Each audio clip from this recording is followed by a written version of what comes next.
a show on the road, guys.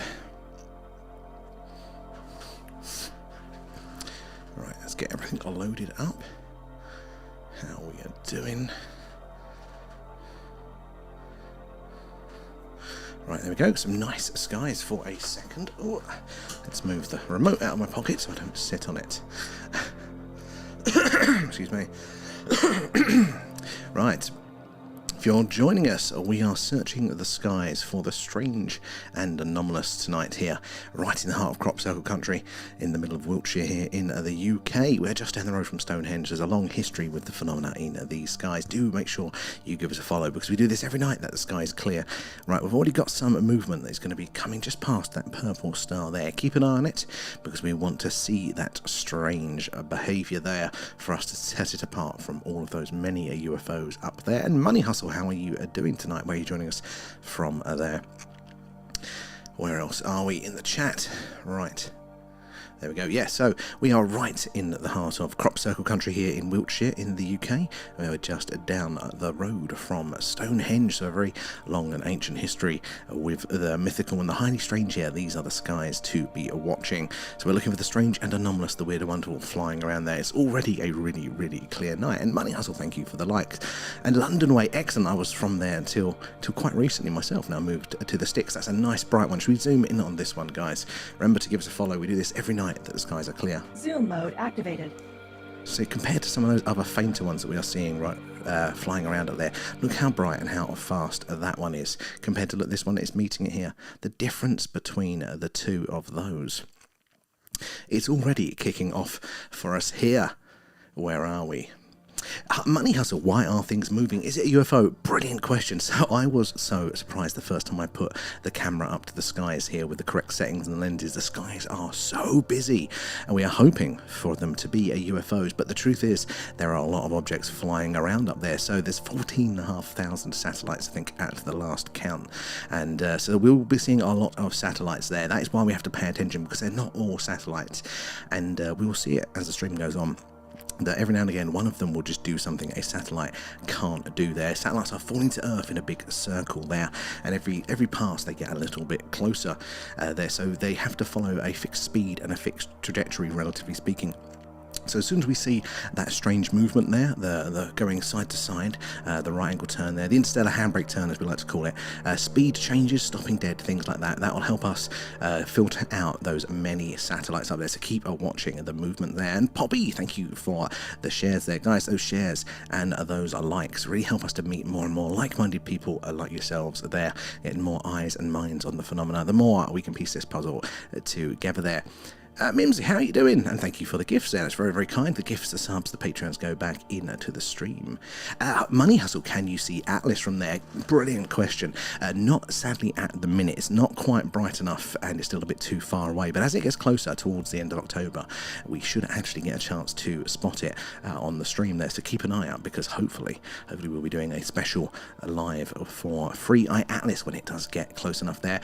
And guys, if you are just joining us, we are searching for the strange and anomalous in the night sky alive tonight. Oh, we got some strange flashing just to the where the numbers are. I think number 3 is or number 4 there, that sort of way. Keep an eye to see if it repeats there. But we are searching for the strange and anomalous, the weird and wonderful flying around in the night sky. We are based in Wiltshire in the UK, and that is right in the heart of crop circle country, so just down the road from Stonehenge. So these are the skies to be watching for the phenomena there. Do give us a follow. We do this every night that the sky is clear, and when it's not clear we get the bigger radio antenna out. We sweep the galaxy for potential alien radio signals out there amongst the stars. And Mindfulness, how are you doing? How is your week going so far? Guys, let us know where you all are watching us from tonight. And also, have you ever seen anything strange in the skies? We'd love to hear about your personal accounts and experiences with the phenomena there. And User and Mimsy as well. And Lizzie, guys, thank you for those likes and shares. Alex, why you not use telescope and show us Free Eye Atlas? So sadly, I don't have a telescope. That's the main reason. And also, it's not very interesting at the minute. It's just a little white dot there, especially with the telescopes that you can really afford yourself with any reasonable range of price range. It's just a sort of a dot. It's not doing much at the minute, but when it does get close enough that we can see it on screen, we definitely will be pointing the appropriate optics at it there. So it's a good one, Alex. And Grim, how you doing? What's your favourite UFO movie? So whenever somebody ever asks me what's my favourite movie, It's like asking me what is for dinner. That's a nice bright one there just going behind me there. So we've got to keep an eye out for that strange behaviour there. That movement, the anomalous movement, anomalous behaviour will help us set the UFOs apart from the explainable, the satellites and the space junk there. But yeah, what did we watch last night? So for our little Discord movie club on Friday, sorry, not last night, we watched 2005's War of the Worlds there. I don't know what my favourite alien movie is. What's yours, guys, there? And User49, how are you doing there? Oh, and an Aurora possibly tonight. Well, that would be absolutely amazing to capture on stream. We haven't done that yet. We've caught a lot of interesting things, but we haven't caught an Aurora, so thank you for the heads up on that one. Fingers crossed we might catch it there. And Deno as well, thank you for the follow. Where are you joining us from there? And Susie's in, thank you for the likes there. And Manasi, what is a good telescope to buy? I think the Celestron range are quite good. That's the ones that I keep getting recommended, but I don't know much about telescopes yet myself. It's the next hurdle for us is to do that one, have the super zoom of the telescope. But for the UFO hunting, actually, having the zoom of a telescope is a little bit too much there. You want a really wide field of view. So what we use is just a digital camera here, but with a very good lens that lets in a lot of light. We want to see as much of the sky as possible because we never know where that small movement could be coming from. So that's why we use this, but it would be cool, wouldn't it, for those odd occasions to have a telescope to zoom in on that. And we do a moon watch when the moon is up full, and we have got a really good lens for the camera, so we can get the moon full screen for that. We see all the craters, all the details, all the weird goings on around there. Ion is in the house. How are you doing there? And why the moon yellow flashing in 2B? Good spotting. I think I caught that one out of the corner of my eye too there. And Susie 2 at C2 moving. Excellent. Keep that up. Hopefully we can zoom in on a few more. If that starts to repeat regularly, then we can zoom in on those. And Lizzie, are you planning to do a live from Westbury Whitehorse? You can drive to the top, so that it does help. So I went up there for the blood moon actually the other day. Or the other week, I should say. And yeah, it's definitely on the list there. We was hoping to do another on location this week, but schedules haven't aligned, so hopefully next week, if the weather holds, we'll be doing something, maybe Westbury there as well. But definitely when we hit our 10,000 follower milestone, we'll be doing it live from Stonehenge itself. We'll have the camera directly over the stones. I think that'll be phenomenal. There's been so many reports of crop circles and orbs and lights in the skies over there as well. Keep up the good spotting. Why the moon yellow and tick tick as well. One shot right up the middle there, so keep it up. So I record these streams and I will spend most of the night looking out for the big ones I see, like that one going over in B1 at the minute there. So we'll spot those ones, but you keep up with the putting them in the grid reference there, because anybody else that isn't caught up in the chat, that is caught up in the chat, I think will appreciate those in case they've missed it there. But I'll go through and edit the recordings and I clip down at the weekends all of the really cool sightings that we have there. Marzi as well, thank you for the like, do appreciate that one. Ridley, what did you miss in B1? So just at the top there was a light going across. There was a nice, a big, a bright one there. Susie, keep up the spotting. And V is in the house. OGV, how are you doing? Look, we've got some clear skies and some movement tonight. Yesterday was a bit questionable, wasn't it? It was quite quiet by the time the clouds parted for us there. So guys, if you are just joining us, these are the skies live over Wiltshire. We're in the UK, we're right in the heart of crop circle country, and say just down the road from Stonehenge. So these are the skies to be watching for the phenomena. Do give us a follow. We do this every night that the sky is clear, and when it's not clear we get the big radio antenna out there and we sweep the galaxy for potential alien radio signals coming in there. Look, Tic Tac, it looked like a close call with another one. Sometimes you see them, they perfectly cross. You do think, are they gonna bash into each other there? We'd love to capture that on camera as well. I buy a telescope behind for 500. I mean, we do want to buy a telescope. It's a whole new world to get into, isn't it? We've got a few upgrades, I think, with our kit here. We want to do an infrared modification to this camera so we can see in the infrared light spectrum, because apparently that is very active for the phenomena there. Carl as well, and V coming in with the gifts. I really appreciate those guys, the gifts and the patrons, things all go back into the stream there. And Money, what's the craziest thing you have seen so far? I love that. It's a toss-up between three for me. I can never decide between them, but we've seen this perfect triangle formation moving across the sky on the stream once. That was really interesting. We saw two green dots wiggling around, chasing each other across the screen. They were really bright and really fast there. And Angela, nom nom nom, thanks guys. Thank you for feeding Alan the alien pets there. They're his favourite. But yeah, those two. And then when I was setting up the camera one night, I saw some massive bright white object come across the sky underneath the clouds there. We filmed it badly, as they all are, on my phone at the time. That is also on our main TikTok page, along with the other clips are there, but it's a really awful video. But that was phenomenal. Lots of people locally saw it as well there. And Paul, how are you doing? Tony, keep up that good spotting there. Susie too. And Koshi as well, thank you. Alan, don't jump.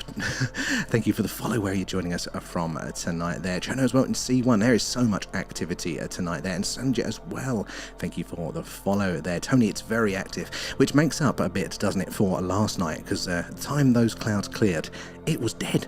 We were on for a couple of hours. We didn't see anything. And whereas when we do this, we normally see multiple things throughout the night. It was strangely quiet last night, but I think it's already making up for it, isn't it? Now, be coming in with those hashtags. Appreciate that. Those likes, those shares, those hashtags help us reach more and more like-minded people like yourselves there.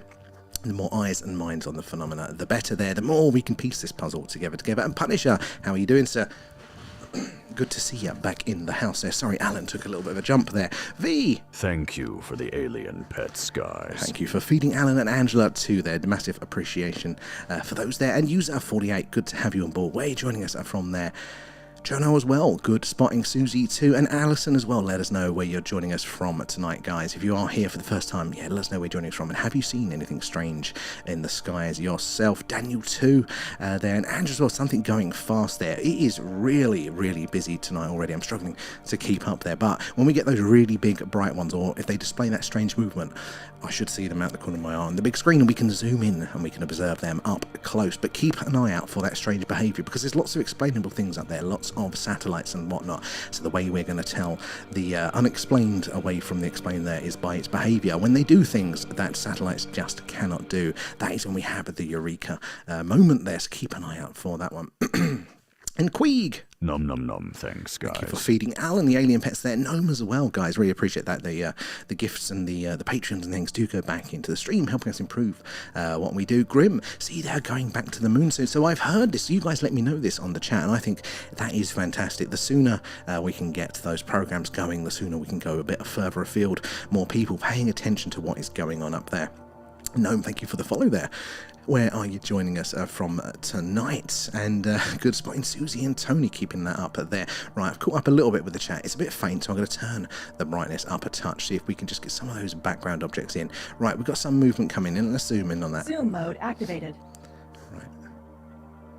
So where is it? It's coming up from behind my cursor now, so you should see it on your screen. So it's not particularly bright there, but there we go. Look, there's two are meeting each other there, so we can see that.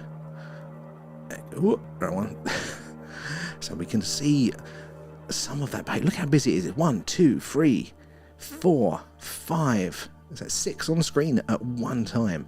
God, there's so much movement there, but keep an eye out, because we really, really want to see that strange behaviour there, those traits that satellites just cannot do there. That is what we are looking at for the interstellar handbrake turn there, stopping, starting and changing speed. They're known from Amesbury in Wiltshire. You are just down the road from us, Gnome. That's awesome. I love having some locals in. So I'm quite new to the area. I've only been here, 6-7 months, something like that. It's already, these skies are very active. I bet you've got some stories of things there. And Shannon is in the house. How are you doing, Shannon? How was work today?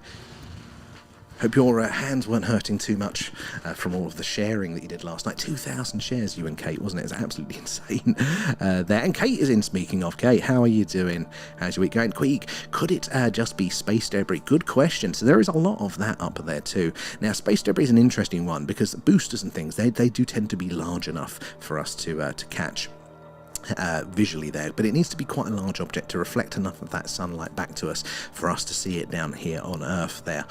So some of it can be, yes, but that movement is the real giveaway there. So anything up there in orbit is essentially falling to Earth. So it's a fixed speed that it is maintaining there. So if we see it slow down or speed up there, it means that it's under its own propulsion. It requires energy to change that speed to fight against gravity there. And if it's debris, it's kind of passive there. It's not working, it's a dead object, then it doesn't have its own propulsion. So that can be very interesting. Same goes for satellites. They can make slight adjustments. They have little boosters, but they may need to kind of keep their altitude. Once they're in their orbit, they're just there. Any adjustments we can't see from down here. They're done so subtly over long periods of time. So that wiggling around, the loop-de-loop there, anything like that is a real eureka for us. And Shannon shared the live. Thank you for that one, Shannon, helping us reach more and more like-minded people there. And Starlight as well. Starlight, thank you for those gifts, and Marcus too, guys. Really appreciate those. It helps us improve what we're doing here. And Marcus as well. Nom nom nom, thanks, guys. Thank you for feeding Alan there. And Foil Hat, how you doing? Good to see you in. How's your week been? Any awesome news there? Guys, check out Foil Hat. It's got some awesome videos on their TikTok page there related to the phenomena. You're going to be well interested in those, I can assure you. There's that. And let us know, guys, if you are joining us for the first time, where you are watching from. But do give us a follow. We do this every night that the sky is clear enough to get the camera out. When it's not, we are searching the galaxy for potential alien radio signals coming in out there from amongst the stars. We're always getting some attention there. Gab, have you seen anything in the last couple of days? Honestly, last night, right off. We saw nothing. We didn't even see the satellite movements there. It was a real right, which is incredibly rare. It's already busy now, so I think today's going to be much different there. But over the weekend, we had some phenomenal sightings there. The strange flashing was back there. Lots of other weird moving flashing objects and things like that. So I expect tonight to be even better there. And Amanda, how you doing tonight? Thank you for the alien pets, guys. Thank you for feeding Alan there. But yeah, guys, do make sure you are following. As I say, we do this every night that the sky is clear, and hopefully you get those notifications when we go live. I'm a little bit behind in the chat, but it shouldn't take me too long to catch up and welcome you all in as well. And Idilla, how are you doing? How's your week off to this week? Shannon, keep up that awesome spotting there. And Laura, I saw my lights again yesterday morning in Portsmouth, south at 5:45, a green hue and following. Now, I love these accounts that you guys are sharing. So over on our Discord, we've actually got a personal experiences section where everybody is sharing so many of their first-hand accounts, images and videos too, of the things that they're experiencing. So you're welcome to join us over there and share there, or just read through them. We've got the link in our main TikTok bio there for you to join us there. But this is another fantastic sighting. So green is an interesting colour for us here. So green is one of those proposed potential signals of a warp drive being used. There is a way to make a warp drive without breaking physics, and due to the gravitational lensing there, how the light waves are compressed and stretched and bent in the process of this, making this warp bubble, that would cause the light to appear a little bit green to us, apparently. So that could be what we are seeing there. That's why when we see these objects going across, some of them are a really distinct green there, and that could be something very interesting. We went into detail, didn't we, on that on our last Patreon deep dive there, because they're a smaller group. We can actually read through a document related to the phenomena. So it's normally a scientific paper or a first-hand whistleblower account there, and last time it was the two papers relating to a real-life warp drive technology and how we can spot it being used there. And again, the link in the bio for the Patreon, it gives you a month for free, so you could join us over there for our next one, or you could rewatch the old ones, or you can join us for October the 10th, where we're going to be looking at the whistleblower accounts of the underwater UFO base there. So V coming in, love that. Antonio, a lot of fast ones. It's really busy tonight. It's making up for it, isn't it, a bit? I think there's one that's just going behind me. You can't see it there, but there's another fast one that's coming in. Look how fast that one is just there. It is insanely busy, guys. And Joseph as well, thank you for joining us tonight. Let us know where you're joining us from there.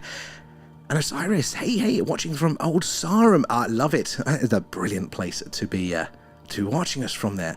How are you doing tonight? Good to see you in. And same day as well, I'm on Mars. I'd love that to be true. That'd be awesome. But life is apparently on Mars. NASA have said, haven't they, that they believe they found evidence of past microbial life there.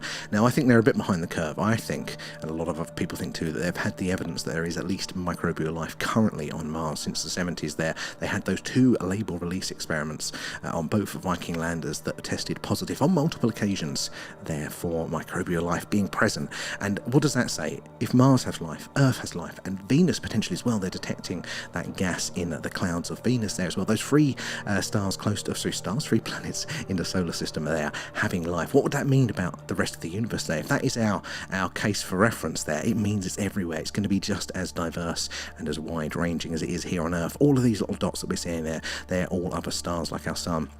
They'll all have planets and moons and probably absolutely teeming with a life there. And Laura, one after the other, not Starlink, but wondering whether it was a different satellite train. Oh, so Starlinks are an interesting one, aren't they? Because they do come up in that chain line there, but I'm not really sure of other ones that launch like that, really. We do sometimes see 2 or 3 together flying around up here. How many did you say it was there as well? And chasing as well. Evening watchers from Lincoln. I'm sure we've got a few in from Lincoln, but good to see you there. Chasing Tales as well. And Susie as well, keep up that good spotting. It's 20 at least, so the only thing I know that's going up there in that capacity at the minute, that scale, is starlings. Sometimes they can appear green as well. If they're really low in the atmosphere, there is some sort of effect that can give them a green glow. But if you don't think it's starling, then I don't know what else there as well. And gnome as well. If you need a tour of Wiltshire, let us know. Avery is a good for our extraterrestrials. We actually do. We do. We know very little about it. Slowly sketching, getting the map filled in there like when you start a video game and everything's grayed out. For me, there's only a few places in Wiltshire that I quite know just yet, but there's so many interesting ancient sites here. There's been a long relationship with the phenomena here, so I think this is the best place to be searching for it. And Shannon and V as well, guys, thank you for those shares. Those shares and those likes really help us to meet more and more like-minded people there, like yourselves. The more eyes and minds on the phenomena, the better here, the more we get to piece this puzzle together. And Osiris as well, thank you for the follow there. Marcus is in. How you doing, Marcus? And excuse me, Tick as well. Weird Atlas changed from orange to green. Oh, it's a very, very weird object, isn't it? So many things that are strange about that. I don't know where I sit on it now. I keep seeing some very good arguments either way for it. So at the minute, I'm kind of just bang in the middle going, I wouldn't be surprised whatever happens now. I think, though, what's going to happen is we're gonna just be left with all of these questions and no solid answers as it passes through our solar system there. And Chasing Towels for the follow as well. Emmanuel as well, good to have you guys in there. Darren, what's your view on Free Eye Atlas? Oh, so we just covered that one, yeah. So it's a very, very strange object. If I'm going to lean anyway, it's probably that it is a fancy interstellar object or comet, but that's not a hard belief there. There are so many strange things about it. I don't think it is guaranteed either way just yet. So it's going to be interesting, isn't it? And B, we need boots on the ground on Mars. Oh, we do. Mars has a lot of secrets for us to be released, doesn't it? I can't wait until we do, though, especially in the Cydonia region there. There's going to be some interesting things for us all to discover there. Osiris, good. And good to be here. Studied ufology since 2001, and Wiltshire is brilliant for study. I love to hear that one, Osiris. Now, you're probably going to know a lot more than me on these subjects here. What's your favourite UFO-related case or incident in Wiltshire? Well, it'll be a great place to start. And also, do you know anything? I think it's Hampshire, isn't it? Is it Boscombe Down?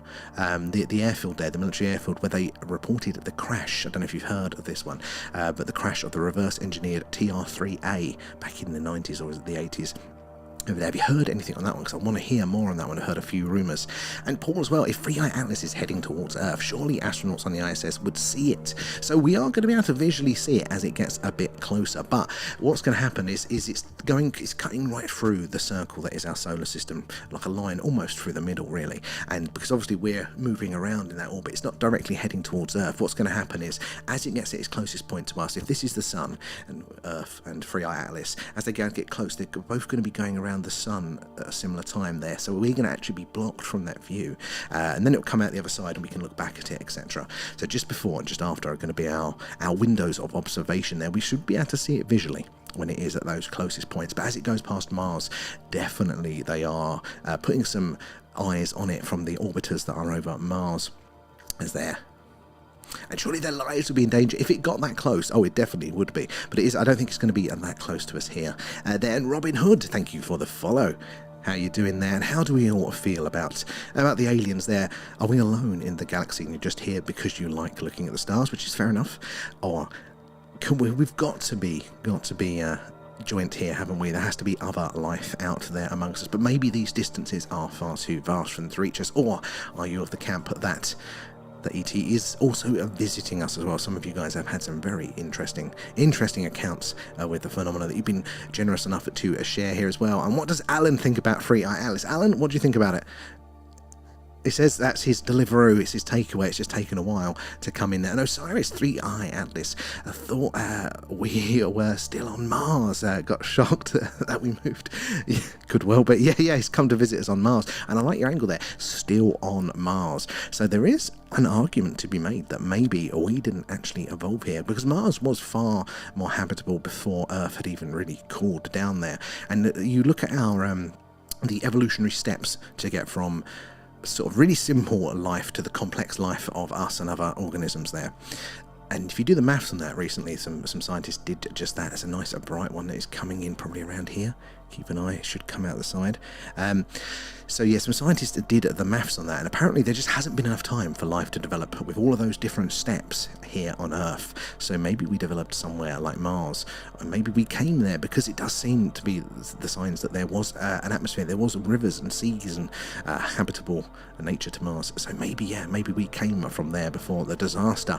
I do find that interesting. Paul, would be interesting to see what sort of plans governments from different countries have. I think, yeah, we'll either be really surprised at how well they've considered all this. Maybe they've got some secret plan in the background to save themselves, or we will be horrified to realise that they haven't thought about this at all. I'm always torn between the incompetency of governments and organisations versus their sinister ability. Oh, look at that one. Nice green coloration there. Zoom mode activated. Can we, if I zoom a bit higher up, that go in the middle. Look at that one. Brilliant colour to that. Let's zoom up a bit more. Let's get it in the middle. See, compared to some of the others that we've seen, just see how bright that one was there. Where are we in the chat? There, V coming in.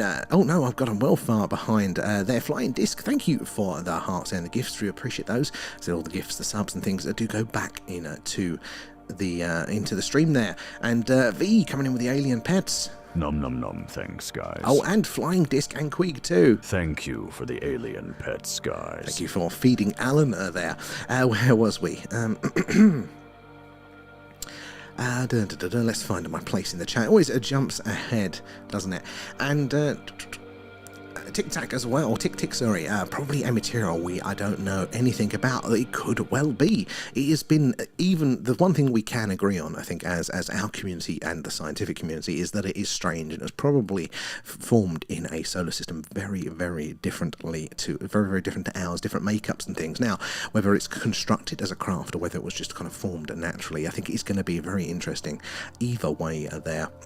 And Paul, as well, would be interesting to see what sort of plans the government and different countries have. Yeah, that's what we was talking about, wasn't it? Yeah. My dad spoke of Porton Down. He always spoke about weird stuff flying out. That was it, Porton Down. Yeah, so that's also near, isn't it, our chemical weapons research place over here in the UK, so it's a very strange place already. So I think, yeah, Porton Down's one there. You don't think of us over here in the UK as having as much of the fancy stuff like the Americans, but we do have our fair share of history of the weird too. And Nightmare saw a great UFO last night. Love to hear it. Was it a light in the sky acting odd there, or was it a craft? Did it have shape and form? I'd love to hear a bit more of that. And Paul as well, do we actually know if it's a ship or comet? No, we don't know 100% yet. I think so far it's probably looking slightly towards the comet area. It's a very odd one because there is a lot of information there that it's going against a lot of the things that a comet would be expected to do, but it is from a different part of space there, so maybe different in a lot of senses.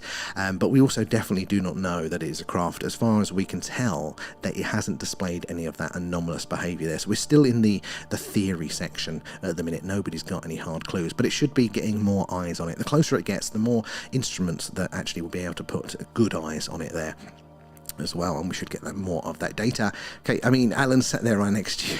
He is. Alan's the captain and not me. There. And Funny Bunny, how you doing? Good to see you in. We've got another clear night. We've got so much more activity tonight. It was incredibly bright, wasn't it there, V?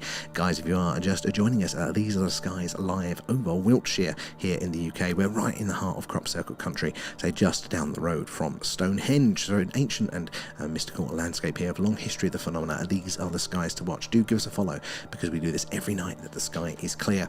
And when it's cloudy, we get the big radio antenna out and we sweep the galaxy for potential alien radio signals coming in there. And if you're following, hopefully you get that notification when we go live. Osiris, we are the only species on Earth that the sun burns us. Our backs can't take the gravity, so that is another point. Yeah, we are, evolutionary speaking, maybe a little bit better suited to somewhere like Mars with a little bit less gravity. You can make an interesting case for it, most definitely. There, and Osiris as well. And also our circadian rhythm is for Mars. Is that true? That is interesting. I've not heard that one. I love that. And this is why it's great to meet all of you guys, and how that sharing and the like in a way that helps us meet more people. Because just like Osiris coming in here with these details, I hadn't heard that. that, and I love it. There, more people come in and you share your first-hand accounts or your knowledge, your life experiences there. So we love it there. Lots of zoomies, Kate, are definitely right there. Do we know how large 3i Atlas is? It's debated a bit in the minute because it's quite hard for us to tell because it's so bright. A lot of the cloud of that dust and the volatiles there, which are outgassing from it, are basically reflecting a lot of light. So I don't know if we've got hard numbers on it. I think it's still within a range of over 9 to 30 kilometers, which is quite a range there. So it's a large object, but that dust cloud around it is going to make it seem, I think some people say, like as big as the moon. It's like it's a very large cloud of dust, but that is why we see comets more than we see meteors, because they've got that reflective ability there, whereas a meteorite is just a small bit of rock, or an asteroid flying around there. It's just a lump of rock. So it's however reflective that bit of rock is, that's how much light comes back, and that's how we'll see it. Whereas these comets, they're made of ice and they're various other volatiles which are highly reflective, and as they melt they fly around, so we see this big glow, so therefore we can see them from further away there.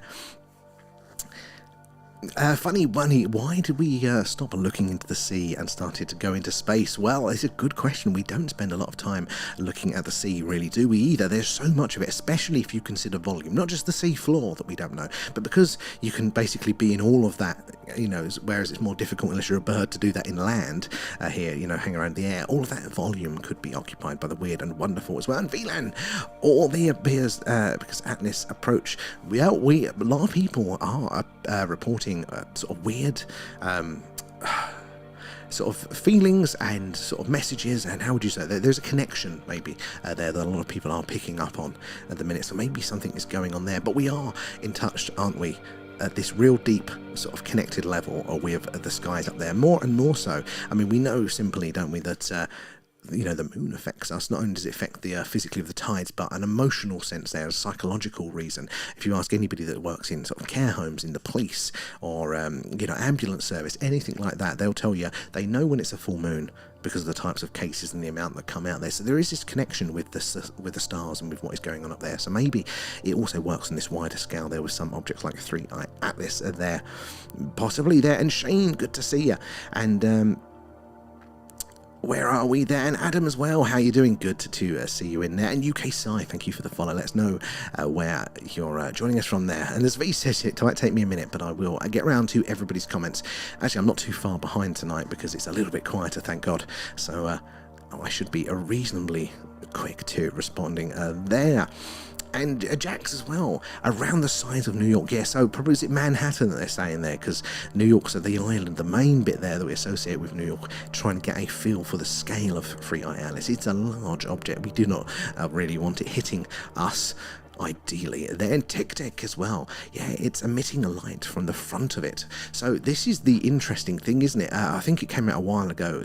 Our friend Avi Loeb there was saying, excuse me, unlike regular comets, which are reflecting light there, they're just reflective, they don't really emit the light. The sun is a big light bulb, really, it's emitting a light there, but comets don't have their own light source normally. In fact, we wouldn't really know why they would, but he was saying that he looked at the data of the light spectrum there coming off of it and saying it doesn't actually look like reflected light, it looks a little bit more like emitted light, and now that would be a very, very strange object. V, thank you for the reminder there. And Shannon, I've seen too many strange things in the sea. Now, that story that you shared with me, oh my god. I used to like going for it with a dip, and you wouldn't guess by the size of me, but I used to like surfing quite a bit, but I'm very hesitant to jump back in the sea after what you told us there. So guys, we have a Discord as well. The link is in our bio for that. It's a little chat group where we all hang out off stream, but we've got a personal experiences section where a lot of you guys are sharing some really, really awesome first-hand experiences relating to the phenomena. So you can go through and read those, and trust me, they are worth it. There we go. Ooh, let's change that. Yeah, they are worth reading there, but you can add your own in there too, your pictures and images too, so definitely make sure you join us over there for that one, because I think, Shannon, that one that you put in there is there. It's definitely worth the read. Osiris, that the CO2 is 8 times more than what Earth emits. Is quite crazy for it as well, and I've heard some interesting arguments either way from the science community and from our community.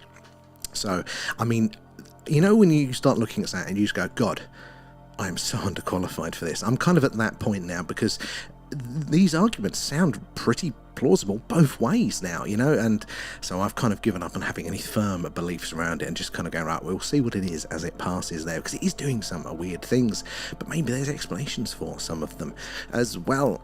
Kate, I have a rational fear of deep ocean. Oh yeah, there's a particular type of phobia. I have this as well. Deep water. Have you ever seen the NASA training pool? So they have a mock-up of the ISS down there and satellites and things, and it's a pool filled with water. They put all the suits on and they practice doing EVAs in the limited gravity there being in the water. And there's something about that deep, clear water that just gives me the heebie-jeebies there. Can't do that. No, thank you there. And Centre Star, more than that, the silent patients start wailing on the fume. Do they really? So yes, talking about how we react there to celestial events, the silent patients start wailing on the full moon. I mean, I've heard some weird things, but that is interesting as well. A lot of people, I think a few of you guys mentioned last time in care homes that people that are dementia patients and things like that aren't normally very active do fire up. So what is that connection? Right, we've got one coming in here. Let's see if we can zoom in on this one. Zoom mode activated. I zoom in a bit lower, it should come in. Look at that one. Compared to all of the others that we are seeing now, we're getting these really interesting and bright objects there. But we need to see them do something strange. Something that a satellite just cannot do. Excuse me, ideally. That is what we need to see, that strange behaviour there. Stopping, starting. Interstellar. Oh, there's another one at the top there going into C1. God, it is really, really busy tonight. Yeah, we need to see the stopping, the starting, the interstellar handbrake turns there for us to fully discount the satellites as being the explanation there. And if you can do us a favour, guys, not only is worth joining us over on Discord, but also is worth, we are also on YouTube at The Thing, a UFO there as well. So you get the horizontal view, you see a bit more of the sky, but just as a backup place, if TikTok ever decides it doesn't like alien content anymore, then we have another place that we can all meet up there. So do join us over there and give us a subscribe there just in case anything happens there. And Kate, which is weird because I love the I totally get you, but as soon as I think about how deep that is and try and contemplate, my brain does not like it there. And the Atlas was not also in the hieroglyphs of Egypt. Was it? That is interesting there. So, and Centre as well, some asteroids have their own light. 16 psychedelic. Do they? What? I've not heard that. So what is it that causes their own light source then? Oh, is that, because there was something I heard about, particularly the ones that are kind of charged by the interstellar sort of particles there, the radiation out there going across in deep space. Certain materials can be charged, maybe, and therefore it gives it a glow. I need to look at that one. 16 psych. I've heard the name, but I don't know. Yeah, am I on the right one there, or is there another mechanism that can prove that light, so they can emit the light there? And a tick as well. Less than 20% of the sea has been charted, and less than 0.1% sea floor has been observed by humans, which makes sense. What else is going on down there? We very quickly, don't we, get into our alternative civilization angle, which is fascinating. What monsters and things could be hiding down there? Hey, as long as you googling it is the best way to find out there half the time there. I've already copied. Brilliant. So thank you for that one, Funny. I'll check that one out after the stream there. Shannon, your ocean story is in Discord. Excellent, guys. We'll definitely join us over on Discord there as well, because you can read Shannon's ocean story. You have to scroll up a bit, but it is very much worth it to go through that personal experiences section. Right, holding your hats. I'm going to spin the camera around. I want to get our friend Vega on stream now. There we go. Only a little bit around there. So that purple star that we're seeing there, that is Vega, a star 25 light years from us here on Earth, and it's basically a celestial neighbour. That is actually quite close in space terms there. Not our closest, but still quite close there. So if you can see up in B1, that other purpley bright star there, that is Deneb, I don't know if I'm pronouncing it right, D-E-N-E-B. Now that one is between 1,700 light years and 2,400 light years away from those. Quite a range, but it's nearly 100 times the distance of that one. It's still very bright there. So light years are how long light travels over the period of years. The light that was emitted from that star that we are seeing now was 25 years ago. So they were nursing their hangovers from the millennium when that light was emitted. It's taken it that long to travel uninterrupted through space into the sensor of this camera. So we are looking back in time with all of these things. And rambunctious, the green dots consecutively across the top of your screen. Oh, I don't know with those ones. So green is an interesting colour for us. Green is a proposed signature of warp drive being used, but it can, in some cases with interaction with the atmosphere. Sometimes satellites can do that one, so we still have to see it do something strange there. That anomalous behaviour. And Kate, yes, and the clearer, the more terrifying. 100% with you on that one, Kate, there. Good spotting, guys. And Paul, I'm 53 and can't swim, so I wouldn't do NASA swimming. Oh man, I would. You wouldn't get me in there for the life of it as well. Exactly. Oh, you like the zoom mode there. So guys, if you are just joining us, these are the skies live over Wiltshire here tonight in the UK. We are right in the heart of crop circle country, just down the road from Stonehenge. And we do this every night that the skies are clear, and when they're not clear we get the big radio antenna out and we sweep the galaxy for potential alien radio signals coming in from amongst the stars there. So do give us a follow. I say we do it every night, and we want you to join us on that journey there. But let us know where you are joining us from too there. And funny bunny, if we had visitors, they wouldn't be shocked by all of our waste around our planet. Oh, I don't think they would be.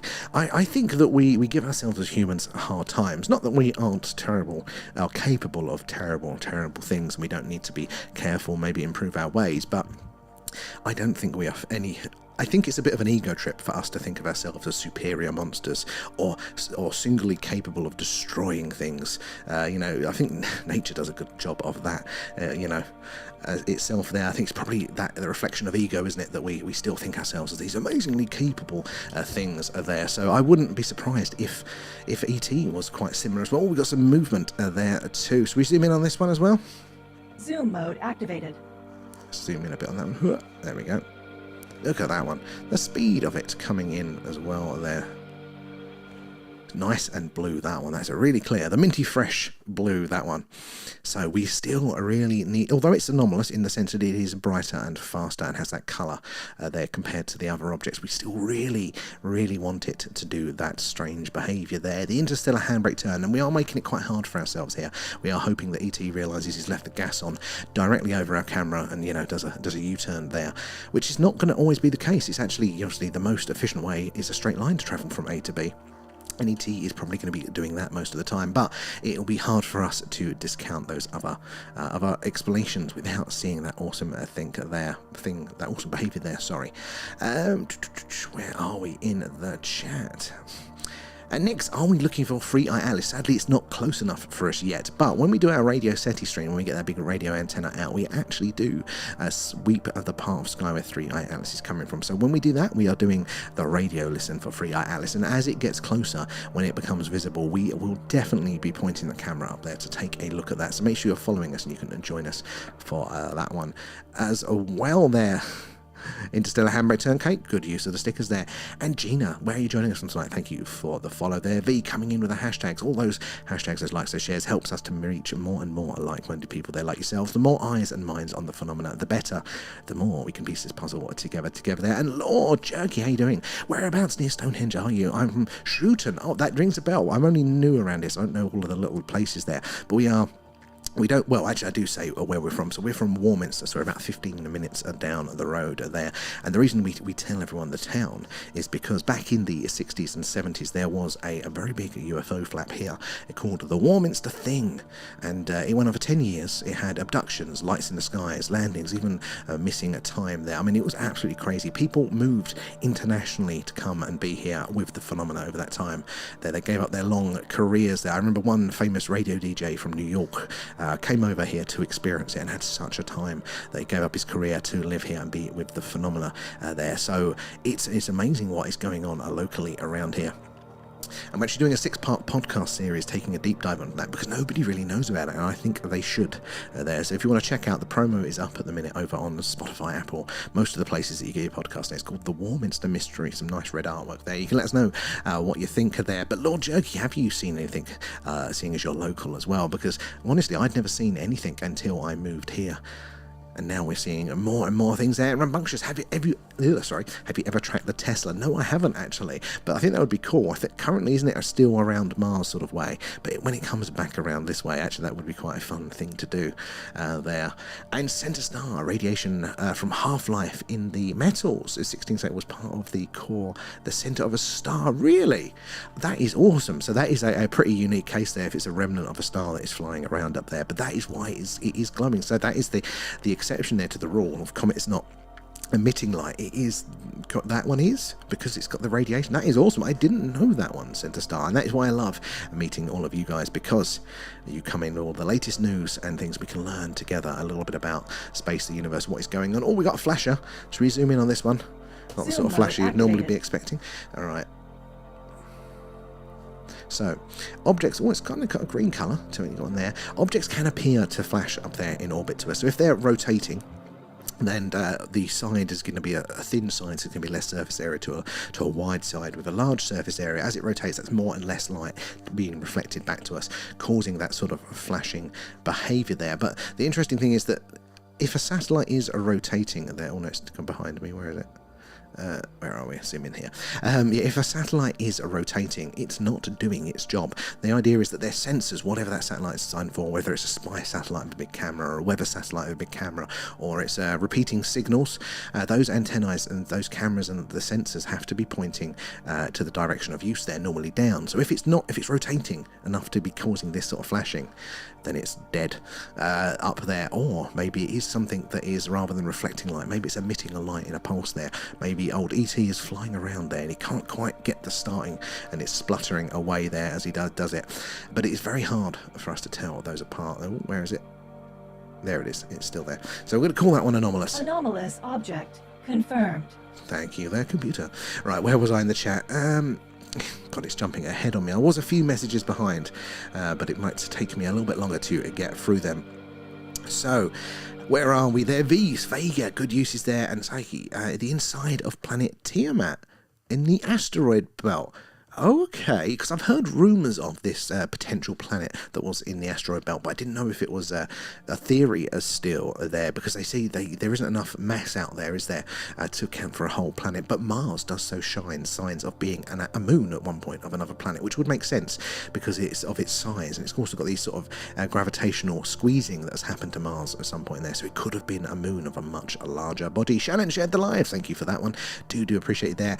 And Rambunctious, what setup do you use? So it's a Sony A7 with a very good lens and a little gadget that I can turn it from within here. That was a lifesaver, not having to run downstairs. And Sarah, thank you for the follow. Where are you joining us from tonight? And Centre Star, so radioactive decay gives off heat and light. It does, so that is true. That is awesome. I love that little knowledge there. Chance for us all to learn a little bit together about the universe that we're all in and how it all works there. Osiris as well. Vega was featured in the film Contact, my favourite film. I love Vega. So we do a bit of that, what they're doing in that film, listening out for those alien radio signals. We have a very large dish that we point up, normally to the Sagittarius constellation, because we want to be catching hopefully a repeat of the WOW signal, which is one of our best candidates as an alien radio signal detected. Oh look, we've got a plane coming over, guys. So here's a good example of what a plane looks like. So if anybody tells you what we're seeing are planes, you can tell them that you know what a plane looks like, and it's not like that. So there you go, good answer there. Should we zoom in on it just for fun? Zoom mode activated. Ooh. So look at that. I mean, if you didn't know it was a plane, that would look a little bit UFO-y as well. But it's the glowing red there that gives it away a bit. But hey, there you go. There's your example for that one. So it's always good to see them. Right now, scroll back up. But yeah, we do that. We search for, hopefully, a repeat of the WOW signal on the hydrogen line. That is the frequency that scientists have theorised that if ET is out there, that is the place on the radio dial that they would send that message there. God, I'm so far behind in the chat. I will get around to reading your messages and welcoming all of the new followers in there. Might take me a minute because I keep getting distracted, but I don't want to miss your awesome questions there. Oh no, I've gone too far up. This is probably the hardest bit, is keeping up with the chat there. Where are we? Scrolling down, I did this bit. No, we're talking about the sea there. No, I've done that bit too. We will get there, guys. Sorry, apologies there. Oh, here we go. So yeah, Vegas, yeah, Contact is a good film, but also The Arrival with Charlie Sheen is a good one that's of similar lines there. How you doing, Lisa? Good to see you in there. And as V says, guys, feel free to like and share, because that helps us reach more and more like-minded people like yourselves there tonight. The more eyes and minds on the phenomena, the better there. The more we can piece this puzzle together. If you are joining us for the first time, these are the skies live over Wiltshire here in the UK. We're right in the heart of Crop Circle country and just down the road from Stonehenge. So these are the skies to be watching for the phenomena. Yeah, do give us a follow. So we do this every night. The sky's clear, and when it's not clear, as we were talking about earlier, we search the galaxy, the skies, the stars for potential alien radio signals coming in. And Stephen, what's your thoughts on the new so-called signal 3i Atlas sent back to NASA? I've not heard about this one yet. As far as I know, it hasn't been sending a signal yet.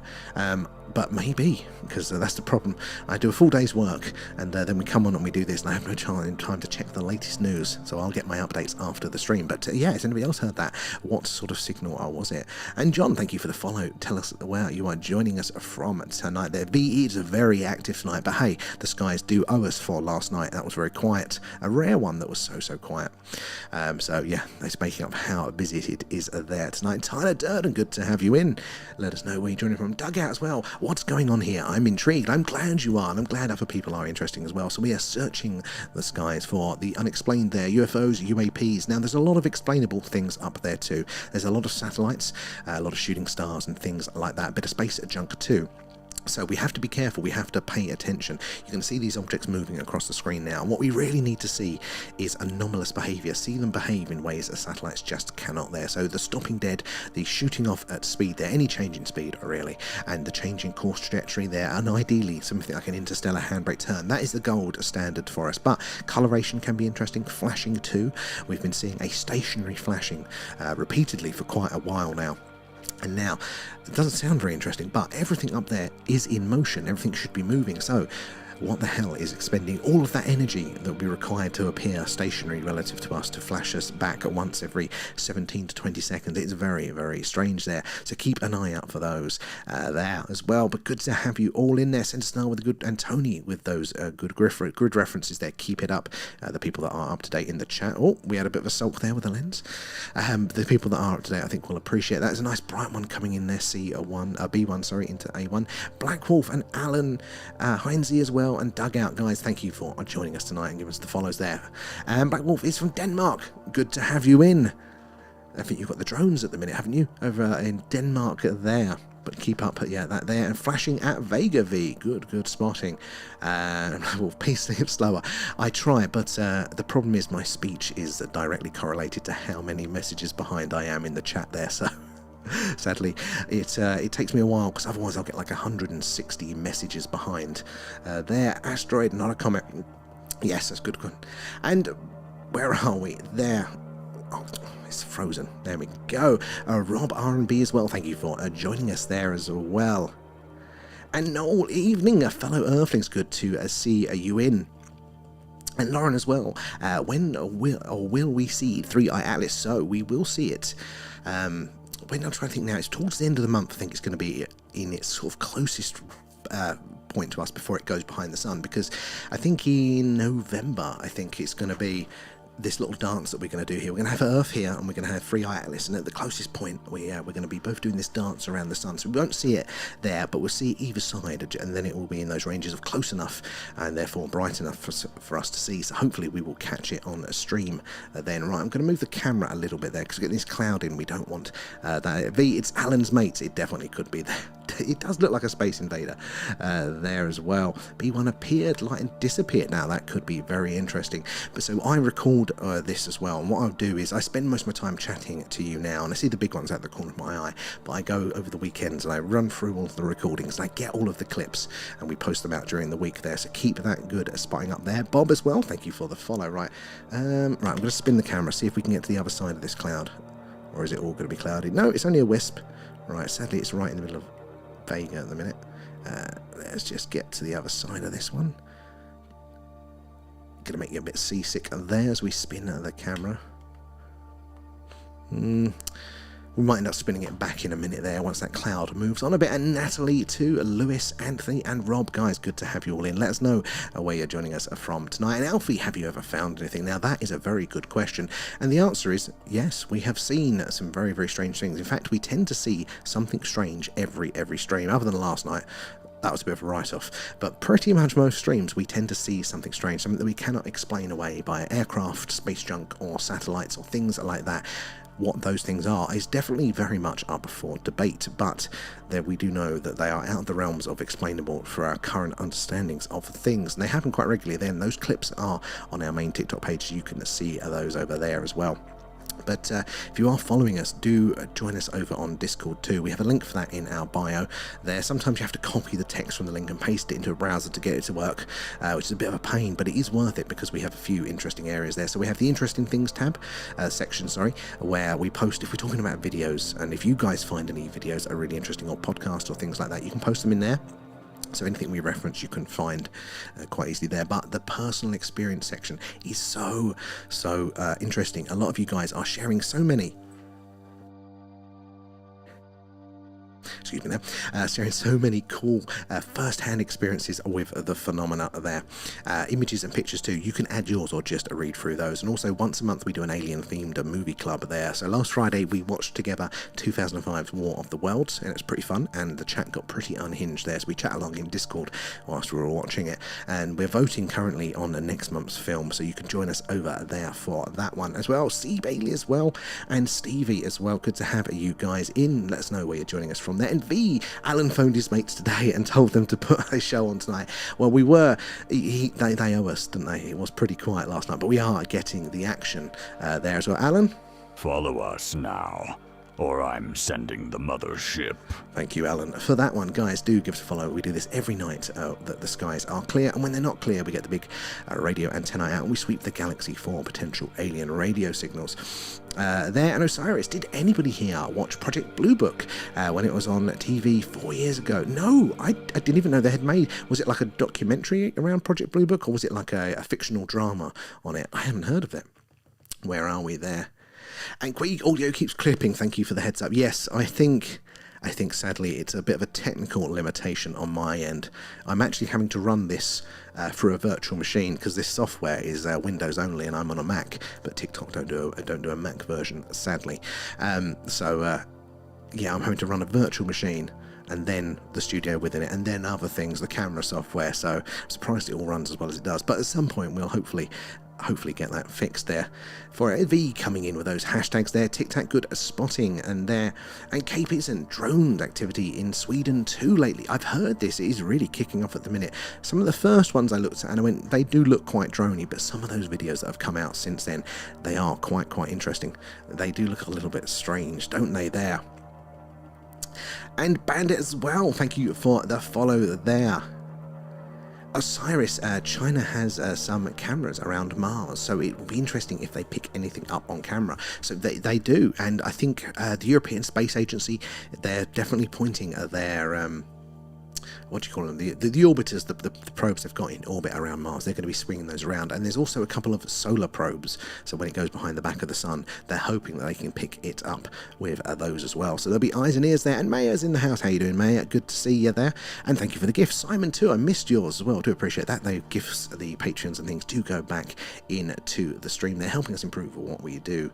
Where am I in the chat? Right, I'm slowly getting through the chat. Now, Vega Mayor, good use of the stickers, and Kay Peterson as well, where you're joining us from tonight. There, Mayor coming in with the shares and the hashtags. And Cosmic, how you doing, Cosmic? Have you made any more hilarious images for us in the chat there? Alfie, there's so many satellites. You're not wrong. There are a lot of satellites. There's 14,500 of them up there at the last count. And that is why we have to be on the lookout for that anomalous behavior there. That strange behavior is going to set the UFOs, the potential UFOs, out from all of those satellites up there as well. And Polly, thank you for the rose there. And hey, thank you. Nom nom nom, thanks guys. For the alien pets there, for feeding Alan. He's just taken a bit of a tumble. Alan, it's not that bad.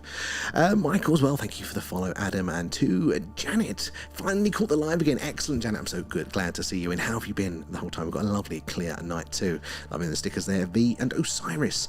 I have a crazy story from when I was a wee lass. It's what got me into the subject.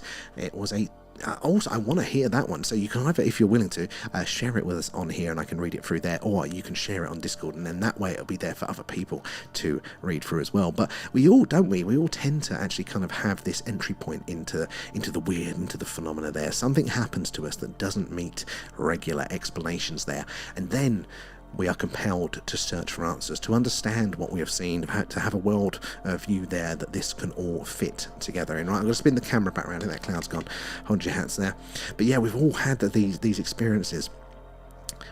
not many of us just start out purely that curious. There has to be something to dislodge us. Some do, but yeah, I'd love to hear a bit more. That was one going right through the middle of Vega there. Right, look at that movement. So that purple star is just past. That is Vega, a star 25 light years from us here on Earth there. A bit bigger, about 2.8 times the size of Earth, I believe. It's burning much hotter and much brighter, and therefore it won't last as long. But hey, this is 1, 2, 3, 4, 5 moving objects in that area. That is a very, very busy bit there, so keep an eye out for that strange behaviour there. And Tick Tick as well, Blue Book, Osiris, it was a TV series based on Alan Hynek, where he did his investigations, 2 seasons on the History Channel. That would be cool. I'm up for that. I need to find that one. That sounds very good there. Where are we? Rosetta, how you doing, Rosetta? Good to see you in. And Mayor as well, make sure you give the stream a follow and Discord and YouTube. Mayor, thank you for the reminder there, guys. Yeah, we're also setting up ourselves a YouTube channel. It's actually live at the minute. We co-stream over there, and it's a little backup. You never want to trust one platform these days. So if you could do us a favour and subscribe to us over there, we're at The Thing UFO. And then if TikTok ever decides it doesn't like aliens anymore, you'll be able to find us over there, and we can still do our sky watches together. You do get the horizontal view, so you see a little bit more of the sky when we're doing the sky watches to there. And Ron, where you're joining us from tonight there. Cookie 2, thank you for the heart, massive appreciation for that. Oh, it's jumping ahead again. Where am I? It's finding Cosmic. Evening, how you doing? I'll keep an eye on some chat discrepancies to create for Discord. Perfect. Now, yeah, Cosmic has a talent for making hilarious images based mainly on Shannon's autocorrect mistakes. But you've been quite good tonight, Shannon, haven't you? Alfie, have you got a telescope? So, brilliant question. No, this is just a digital camera with a very good lens. We do want to get a telescope so we can kind of do a bit of a super zoom, if you will, there. But that is far down on the list. We've got a few extra things there. LB as well, thank you for the heart there. And Simon. Nom nom nom, thanks, guys. Thank you for feeding Alan there. Rosetta, compelled to find answers equals I'm nosy. Yeah, basically. I'm nosy right in everyone's business there. How you doing, Scottish Plains and Butter? Good to see you in again tonight. And Cookie, thank you for the follow there as well. Osiris, it's hard to find, but I do have both seasons downloaded. Oh man, I mean, I've got so many shows that you guys have recommended me at the minute, and I'm finding so little time, but that does sound right up my street there as well. Hynek was an interesting character, wasn't he? Back then, all of Blue Book was quite an interesting time. Oh god, what's going on here? This is the worst software in the world to use. Where are we? There, Centre Star, good spotting there. Where are we? Kate, anything happened? How are we doing? Oh god, it's all jumping ahead. Never going to get the head of that. Right, I will find my place eventually. No, nothing happens fast again. And if Robin said it does feel like it at the minute there. Oh, B2 Mayor. What did I miss that one? I think I must have done that one. Where are we? Are we catching up now? V as well coming in with the hashtags there. And Simon, what's the blue at the bottom? Good question. That one there, that is Vega, a star 25 light years from us here on Earth, burning quite a lot hotter and a lot brighter. Oh, we've got 2 coming in from behind me now, so keep an eye out. They're going to pop out. Keep an eye out there. They're just going to come. There you go. There's one. And the second one is not too far behind. Let's see if we can zoom in on those as well there. Oh, and there's movement in B2 as well. Good spot. Oh no, look, they faded out. As soon as they came in, they faded out. That is... Are we getting to the point? Let's zoom in on this one then. Zoom mode activated. So it's a little bit fainter there, isn't it? But you can still see it coming in. Right, that's it. Need to get rid of that so I can actually see my screen. Right, let's do this. Coming up the bottom there, you should see it. There we go. Yeah, so there is still some movement up there in the sky. Oh no, we've got some more coming from the side, but they're quite faint. There was a bright one coming in from here. Let's see if we can zoom in on that one. Oh no, too far, Sam. There we go. Keep that. Look, there we go. Nice, a little bit more of an orange colour to that one. Those skies are still very busy for us tonight there. Yes, coming in from behind me, from this sort of area here. There, how are we doing? I won't repeat that, Rosetta, but you can clip that and that can be your text tone now. The zoomies and the bees are back, Kate, there as well. Tickets, how are you doing? There were three, there were three separate lights in a triangle heading up from 2 a minute ago. I didn't see that one, but that is very interesting. That triangle formation is very difficult for satellites to do that sort of side-by-side orbit there. So that could be very interesting. Hopefully we'll catch it again. Did anybody else see that one? There. Where are we? It is, Mayor. It's very busy. Last night was incredibly quiet, wasn't it? Bit of a write-off, to be totally honest. But we are definitely making up for it tonight. Guys, if you are just joining us, these are the skies alive over Wiltshire. Tonight we are right in the heart of Crop Circle country, just down the road from Stonehenge.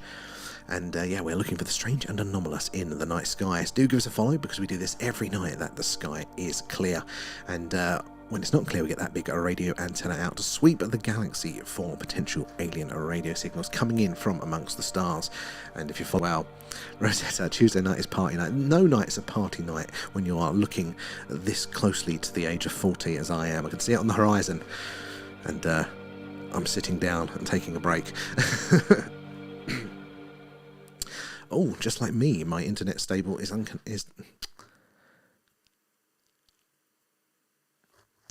Right, hopefully we're back now.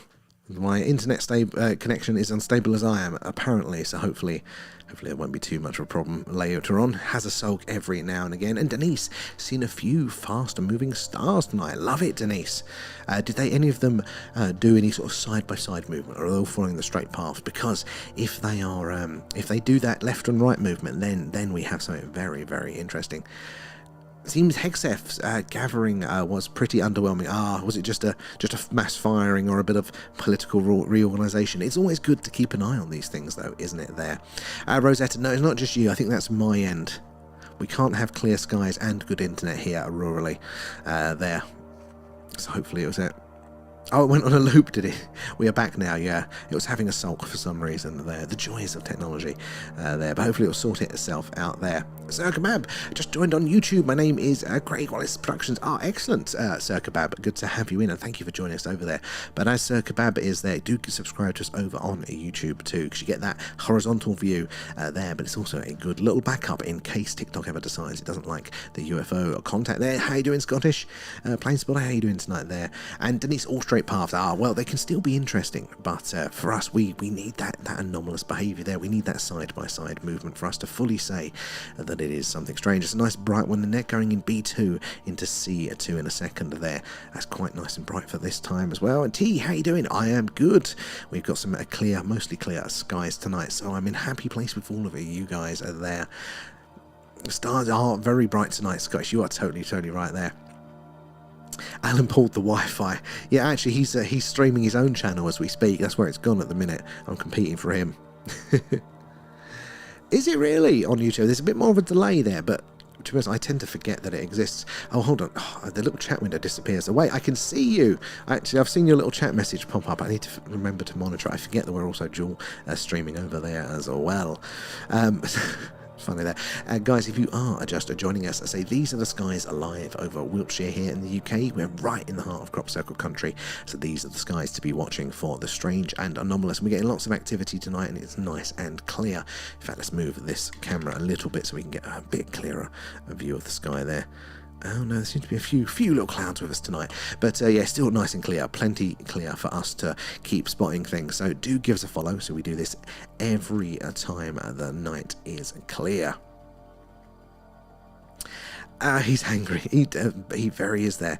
Robin, I never trusted Carl Sagan. I don't think everything was shared with us. Or definitely don't think it is. It's interesting you say that, because apparently old Carl Sagan, I mean, he's very well respected, isn't he, in the scientific sort of community there as a communicator.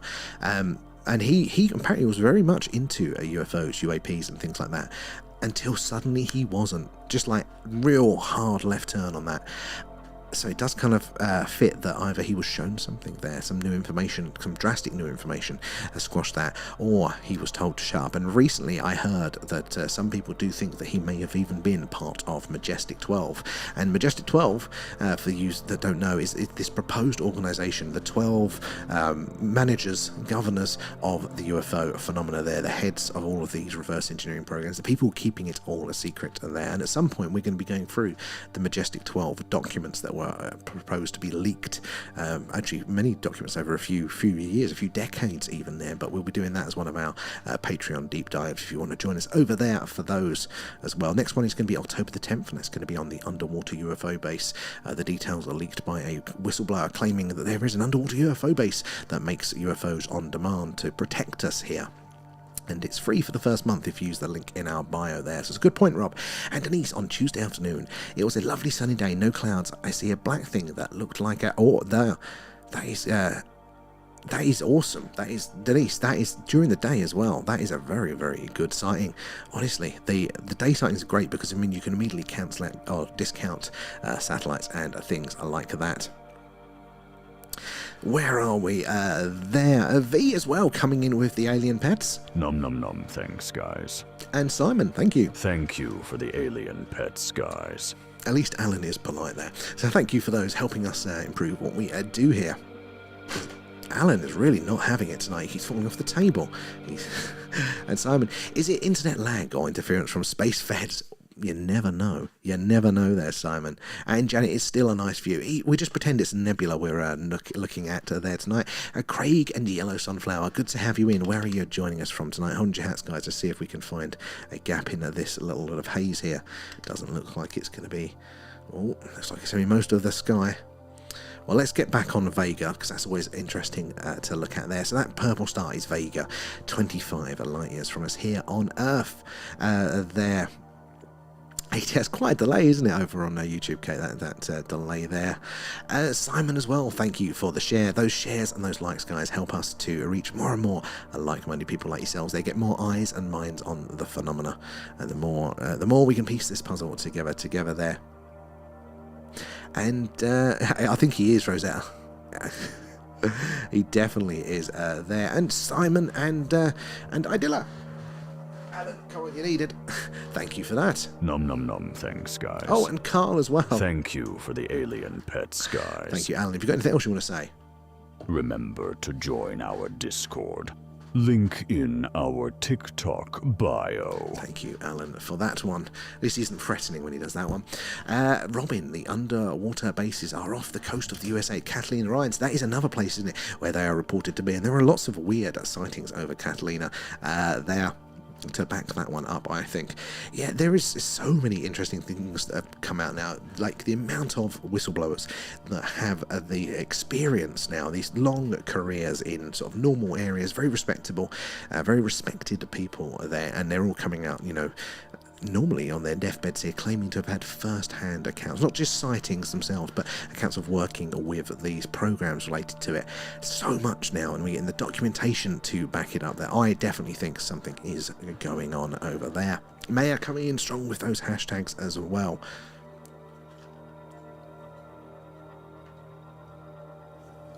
Oh, you've seen a shooting star? Plane spotter? Because honestly, they are phenomenal when they come over. It's getting a bit cloudy now, but I think the weather... Let's check the weather forecast to see how long it's going to take for this to filter out. We can still see enough movement behind it, but it is just not as visually nice, is it? Right, okay. So we've got a little gust going in there, but there is a gap. Should be... Yeah, it should be filtering out any time. But how much do we trust the weathers, guys? It's always stunning, isn't it? The old shooting stars are there. And Osiris as well. Ross Colhart mentioned that the Tic Tac UFOs come straight from the Skunk Works. So it's Lockheed Martin, isn't it? Yeah, he has mentioned that, and he might be right. I don't know why. I didn't like hearing that. Whether it's true or not, no idea. But you know when you just like, oh, I don't want that to be true. I don't know why there, but could quite possibly be there. There does seem to be quite a lot going on behind the scenes, doesn't there, with with the defence contractors there. And Leanne and Maya, thank you guys. Oh, Maya again, thank you for all the gifts there. All, like I said, goes back into the stream, help us improve what we do. And nom nom nom, thanks guys. thank you for feeding Alan. He was starting to eye me up there.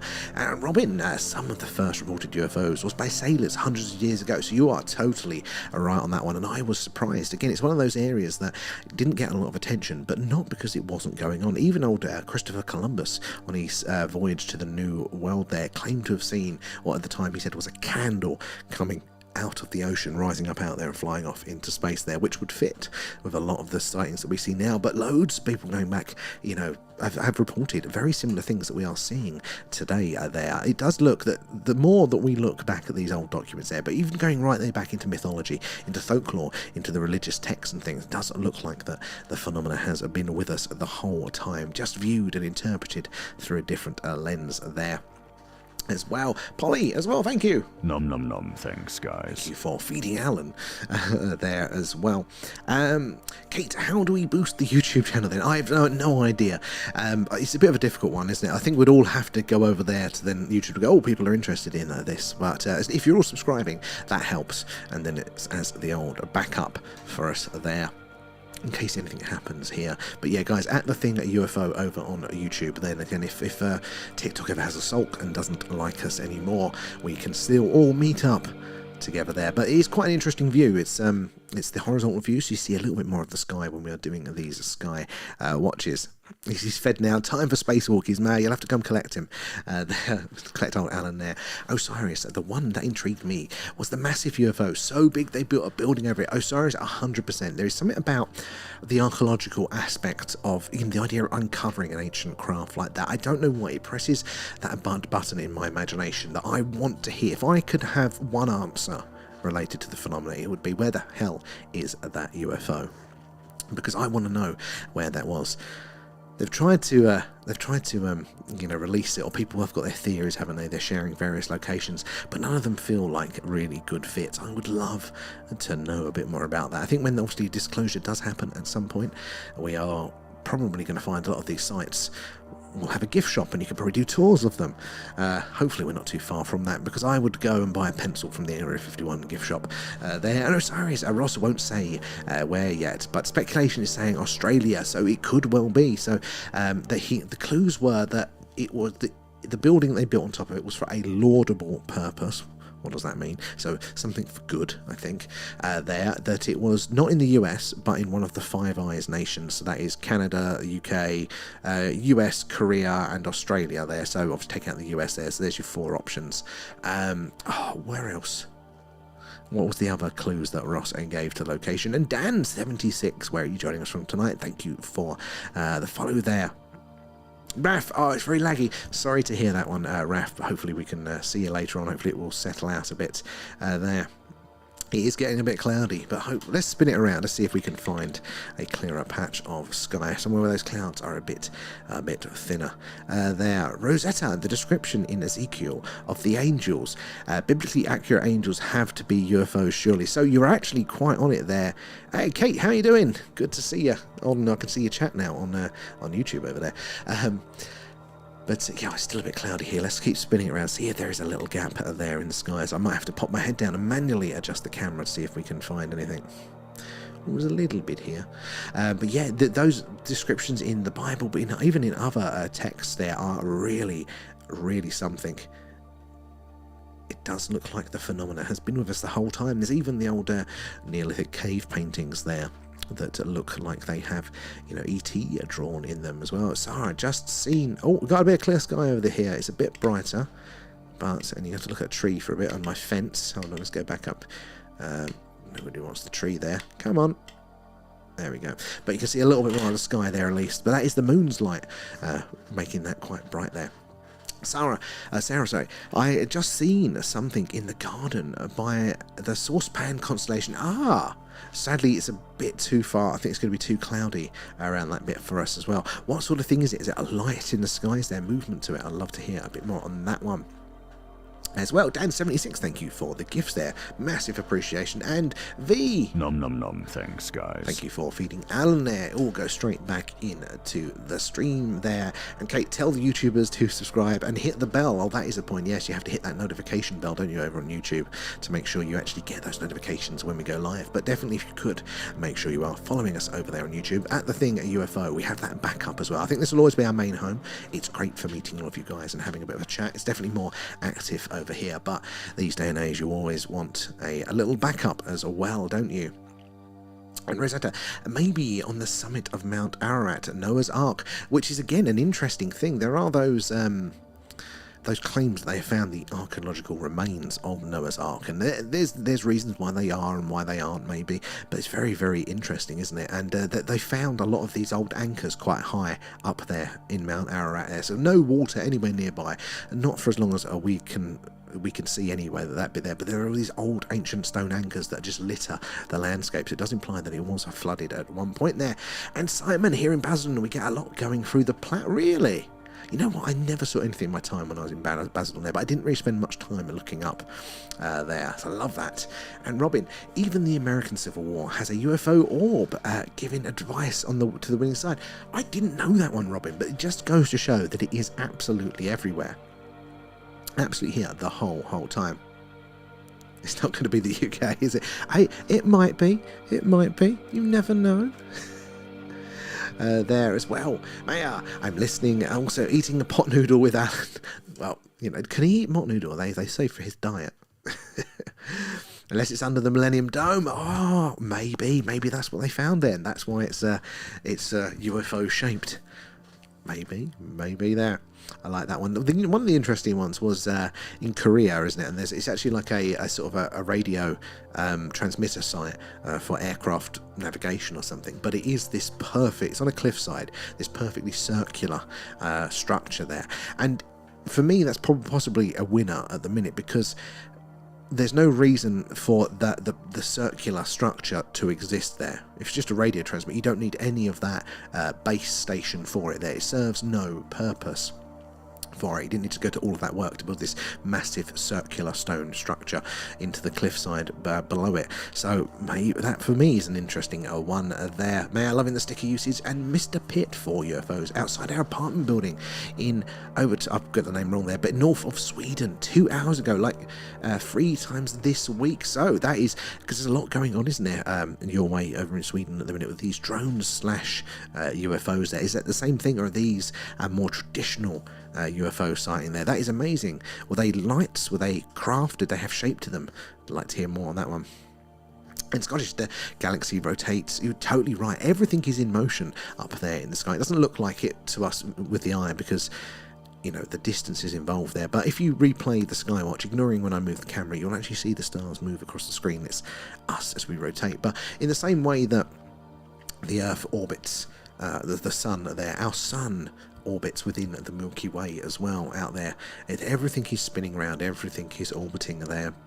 And Robin, where is it? So,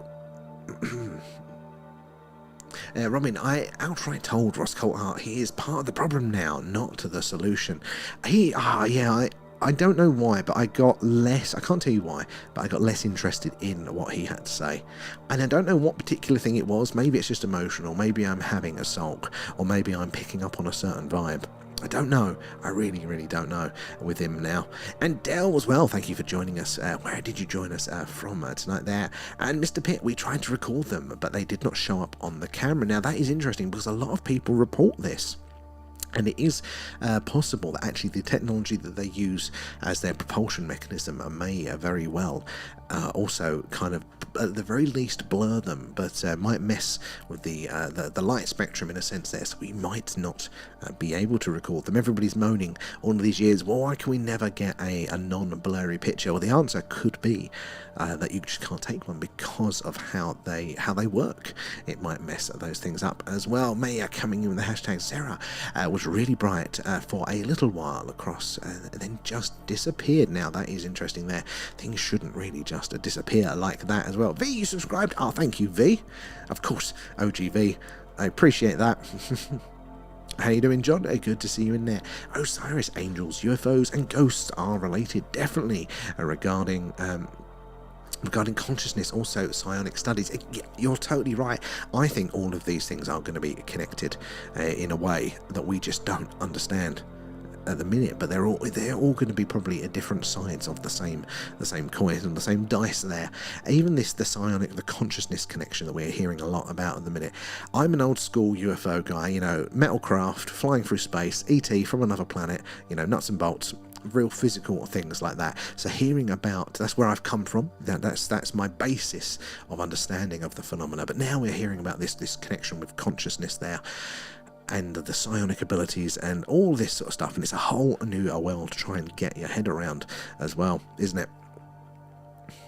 Mr. Pitt, they were hovering around and then disappeared. They had a green light flickering up close. Now that is quite interesting there, because as we've said before, green is the proposed techno signature of a warp drive potentially being used there. So I like that. That is a very, very good sighting there. And Osiris as well.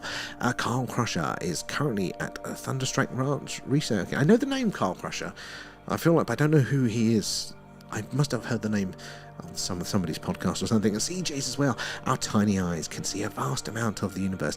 It is actually incredible, isn't it, to think that how far this light has travelled. I mean, if you're looking up with your eyes outside, that light is going directly into your eye. This time it's going via the camera, isn't it?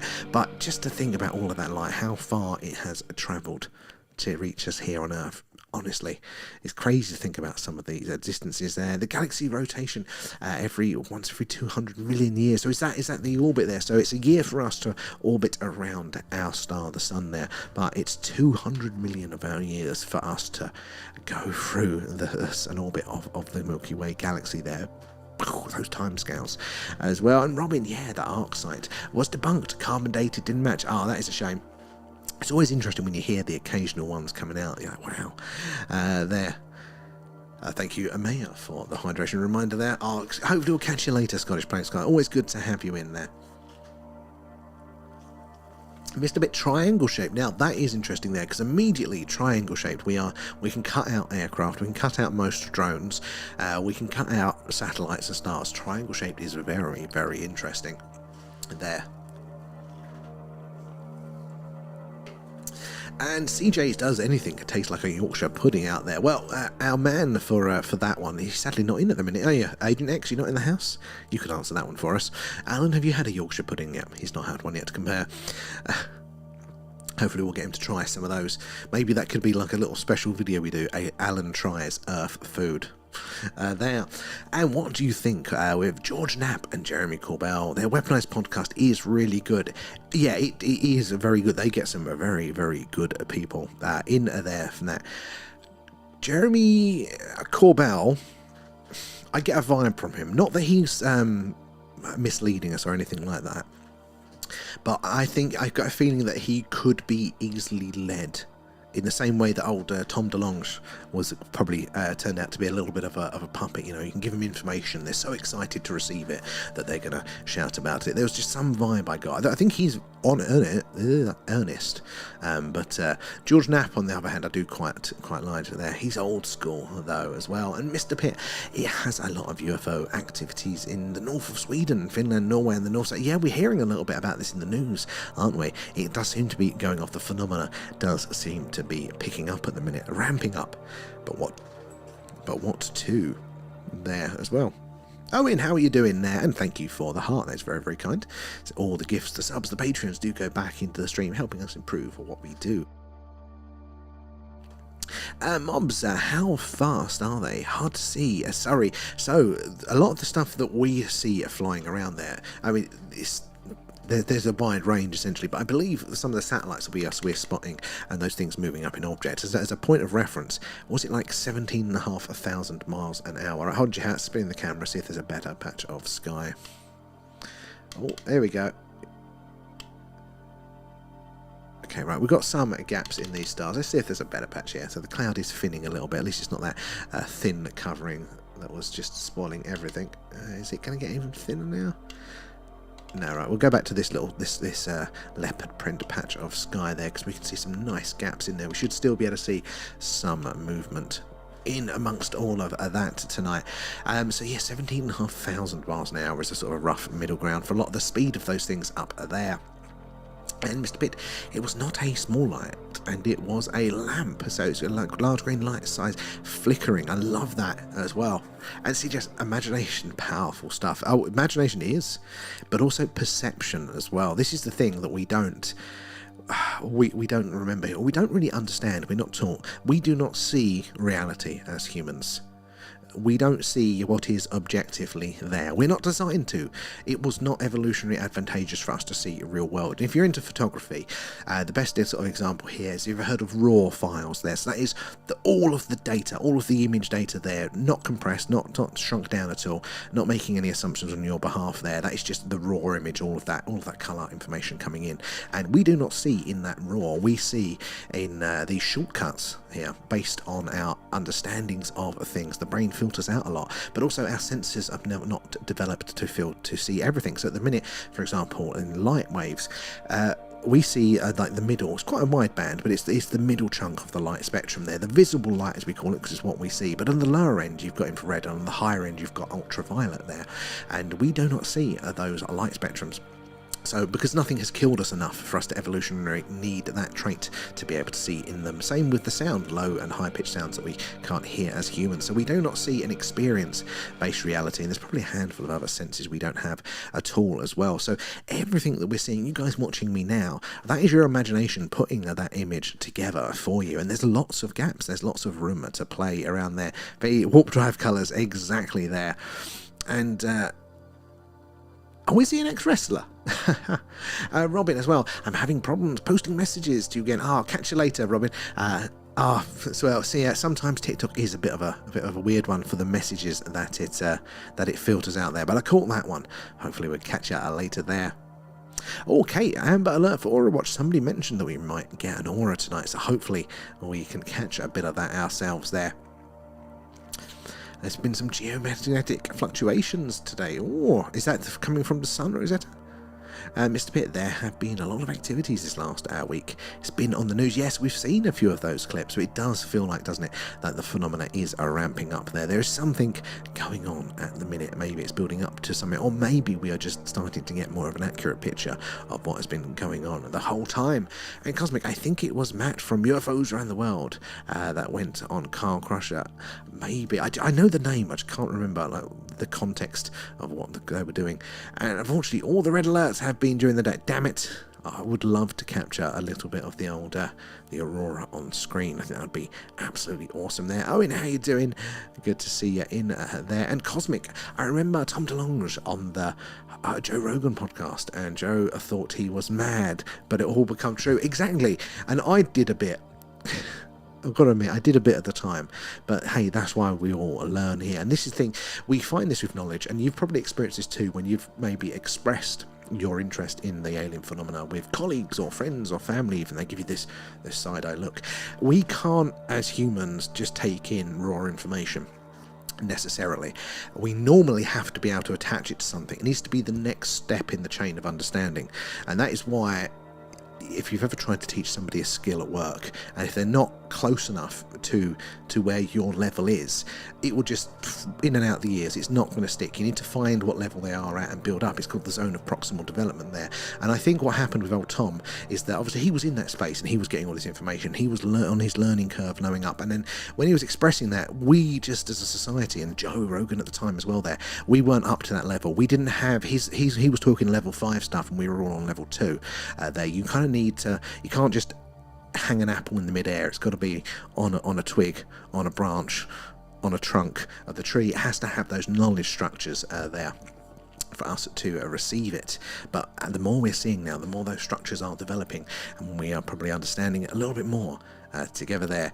And Osiris ISS was clocked at 15,000 miles an hour. That is ridiculously fast, isn't it? When we see it go over, it is phenomenal to see. It is the biggest, brightest, fastest thing up there in the sky. And V Thank you for the alien pets, Thank guys. you for feeding me there, Maya too, and John. How you doing there, John?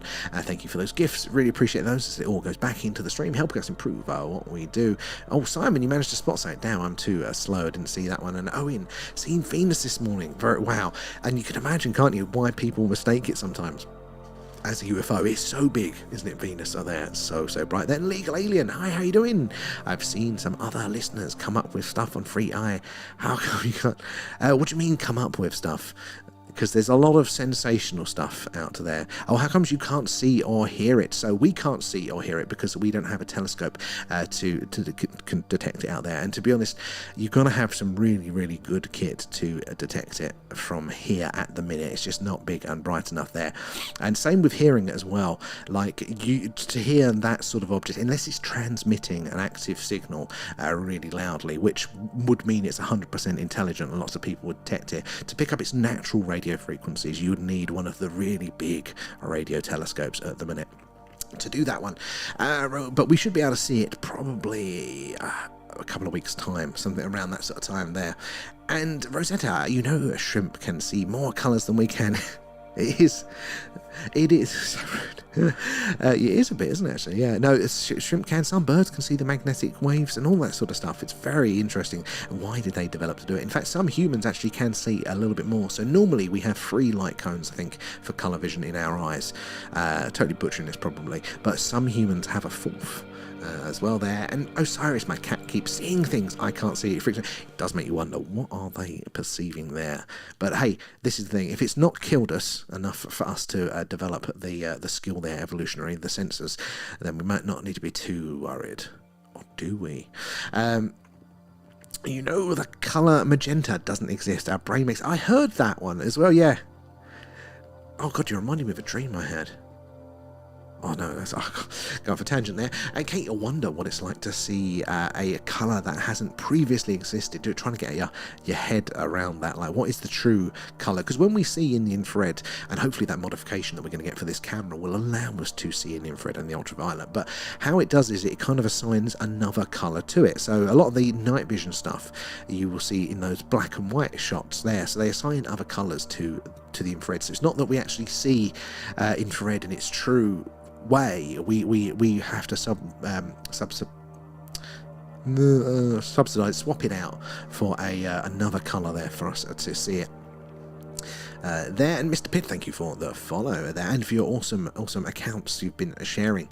Sorry, Human Resonance has been crazy today. I'm hearing a little bit about this. I know the rough principles on it, but I don't know a lot of the details on it. It's the Earth's natural frequency, isn't it?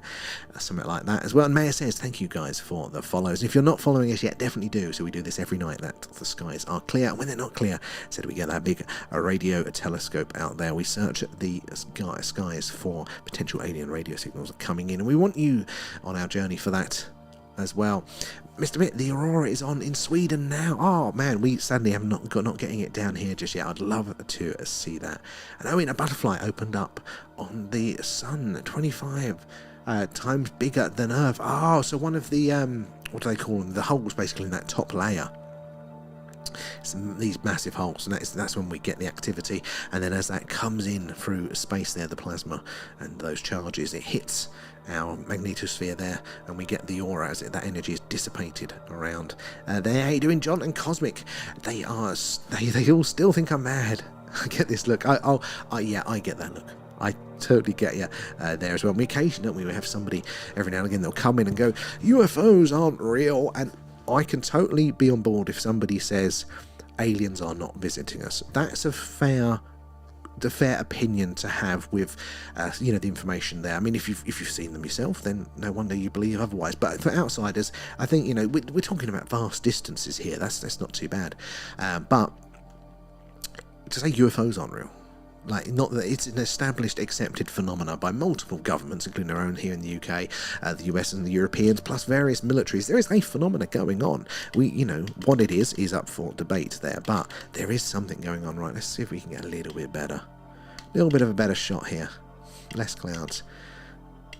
Right, oh, come on. A little bit more. Let's get the purple of Vega back into shot. So that purple star there is Vega, 25 light years from us here on Earth there.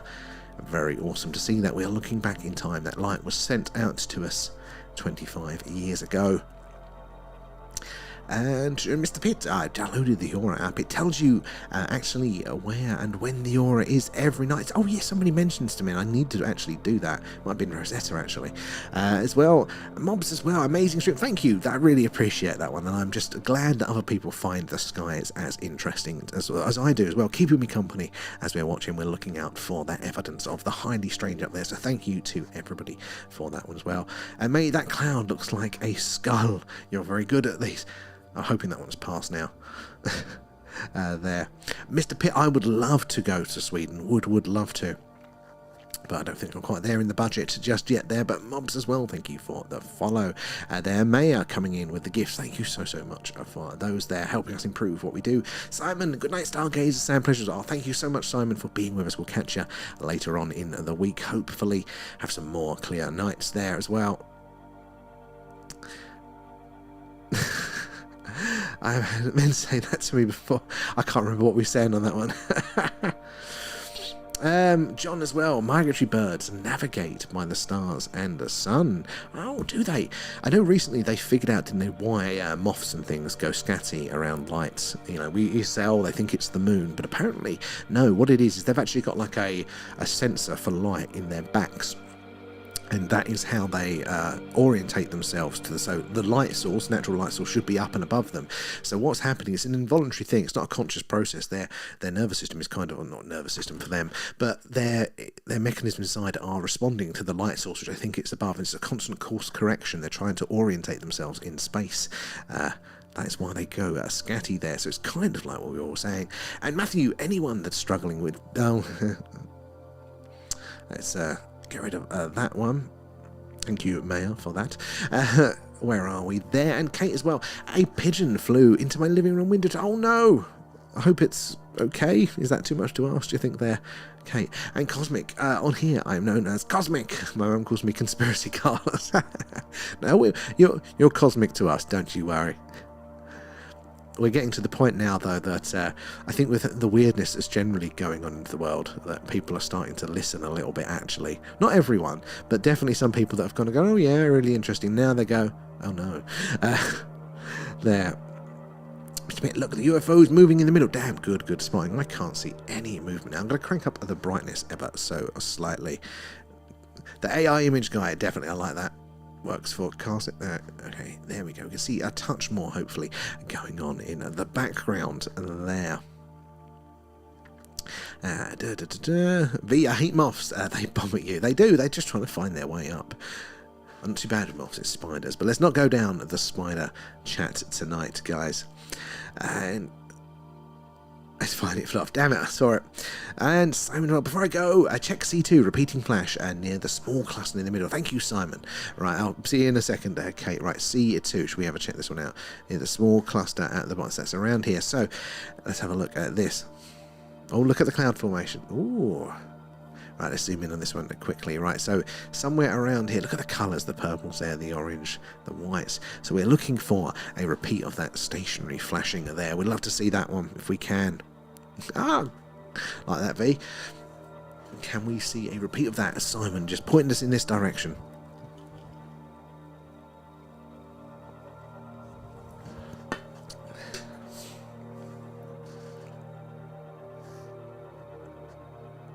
Or over a bit. Over which way?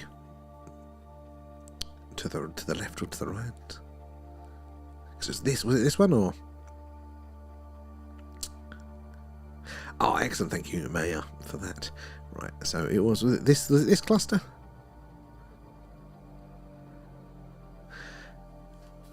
Because normally it's above Deneb here, isn't it? Oh, look, we've got a movement here. Let's quickly zoom in on this one. Can we see this? There we go. Look at that. Anomalous object confirmed. Oh, there we go. Just catch that one. I'm going to make you all seasick with all that zooming at speed there. There you go, going off. Yeah, sorry, Simon, whereabouts was it? Don't let's hold you up there if you've got to go. But, hold on, did you say on here? C2 repeating near the small, near the middle. I thought near the bottom. Was it this sort of area? Oh, no, I just saw it. It was around here, wasn't it? I just saw that flash. Oh. Sorry, guys. I'm trying to get to the bottom there. Right, hold on. Let's get back to it. Right there. No. Was it there? There or... It's one of these, damn it. Good spot. Yeah, so we got to the stationary flash again. It was once every 17 to 20 seconds the last time, wasn't it?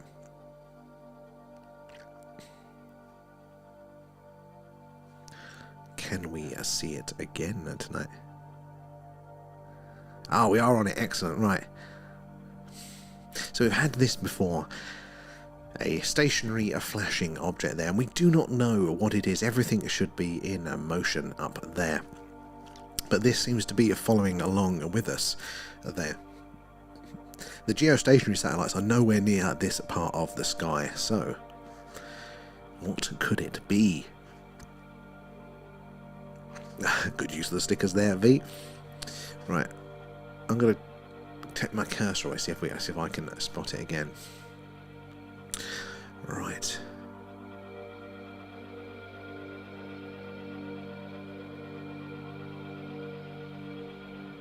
These damn clouds are going to come in the way now, aren't they?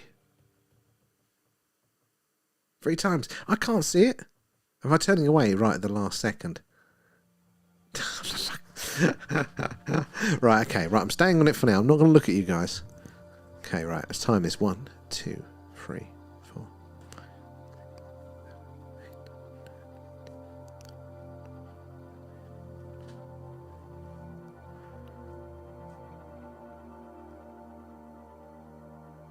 I think it's a cloud too much now.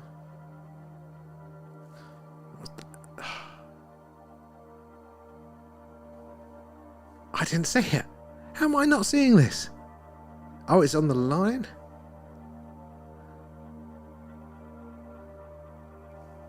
Is it in this area?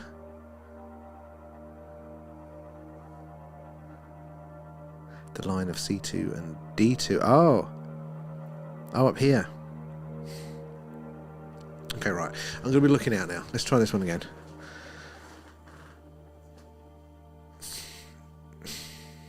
Ah, I saw it that time. Right, it's up there. Okay, right, the cursor should be right by it there, so we can see if it moves. Thank you, Tickers, as well. I see you spotting it there. So, good spotting, right. So, yeah, I mean, there should be an ever so slight bit of movement there, because if it is fixed with us, the stars out in the background there are going to move at a slightly different rate there. But, yeah, see, look, it's right in front of the cursor there, so it should be, to the cursor, relatively in a similar place there. So yeah, what is that? And it's not moving exactly. If it's close, if it's a satellite in orbit, it should be going. So yeah, it should be ever so slightly going to the right to match that matches the rotation of the sky. So it means it's actually quite far out there. If it's matching that rotation.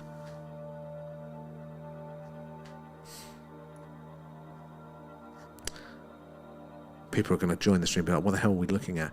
So guys, if you are just joining us, we are searching for the strange and anomalous in the night sky tonight here. We are live from the right in the heart of crop circle country here in Wiltshire in the UK.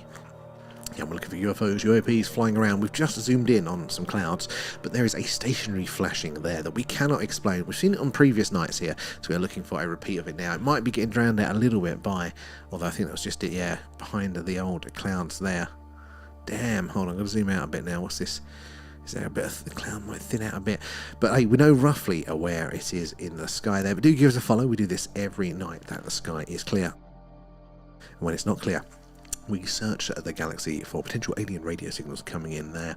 Osiris, its rotation would match the rest of the stars. That thing is moving. I think, yeah, so it is, because this is like that, but you're seeing it like that, so that is actually the way the stars are moving there. So it's kind of out there matching that rotation, so it is quite out there, like distance wise as well. But it is that is interesting. That is interesting there. William as well, why are you joining us one tonight? Thank you. That it was a bright about 21 to 29. That's quite a while ago now. And Dingers, I think the cursor may just be on top. Might well be there. Right, is it? Hopefully there's a bit of thinner cloud coming across there, hopefully. I might end up having to go stick my head outside and see if there's a clear patch on the horizon. Maybe I'll turn the brightness down a touch there, because no, we're just seeing less and less there. So, sorry, that's quite bright at the second. I'm just trying to see what the edges are like. So it is thinning out slightly. So hopefully we get a thinner patch there. We can start seeing the flash again. The anomalous, a stationary flash. You know, ideas on a postcard, guys. What can it be? So it's not one of the many normal satellites up there, is it? Because they are in motion. They move much faster than this. This is the sort of thing, you know, we've been seeing them all night. Now, obviously, no, it's not planes. It's too far up for planes or drones and things. Now, space junk as well. Space junk is moving up there, and this seems to be moving. It's with the Earth's rotation, basically. That's if it's far enough out there, moving that slowly, that does seem to be in line with the Earth's rotation. So it's probably not going to be space junk, because all that stuff is in motion. Those old rocket boosters, satellites, and things like that, they just continue whatever motion they last had there. So you tend to see those moving. So what could it be up there? It is strange. Calling it. Anomalous object. Confirmed. There we go. We have got a nice clear patch, I think, coming through, but from the side. Hopefully there. Rosetti, could we say periodically lit by something else? So, oh yeah, it's got to be like periodically lit, hasn't it? That it's probably tumbling, whatever it is, but only catching the light at that one time on its slow rotation. But the real issue is why is it fixed up there? Because there are the geostationary orbits and there are Lagrange points up there. But the geostationary is more equatorial. They're nowhere near this patch of the sky, so everything up there should be moving. It's going to be requiring a lot of energy to stay put, unless it is perfectly moving away from us. But we've seen this on previous nights, so if it was moving away from us consistently, what would it be? A sleepy bee. He's just having a break there. Whatever it is, had the team staring at it and not so exactly got us silent. That's the first for anything, isn't it?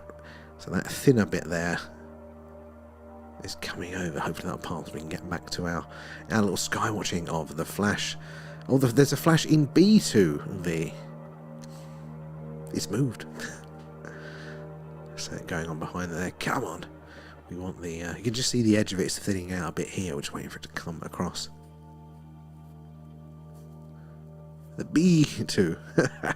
I like that.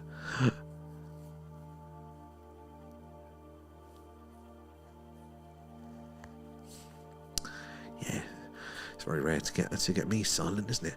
We're waiting in suspense now. Where are we in? Let's get that sorted whilst we are here. Ooh. Come on.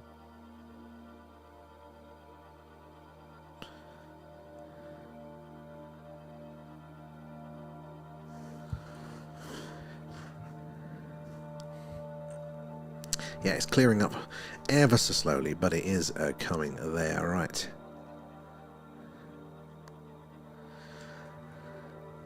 Right, where are we? It's still flashing, so you've got better eyes than I have. I can't see it through the clouds. Oh, actually, it's thinning out a bit now, isn't it? So, right, it was at this sort of area, wasn't it? We'll zoom in on there in a second.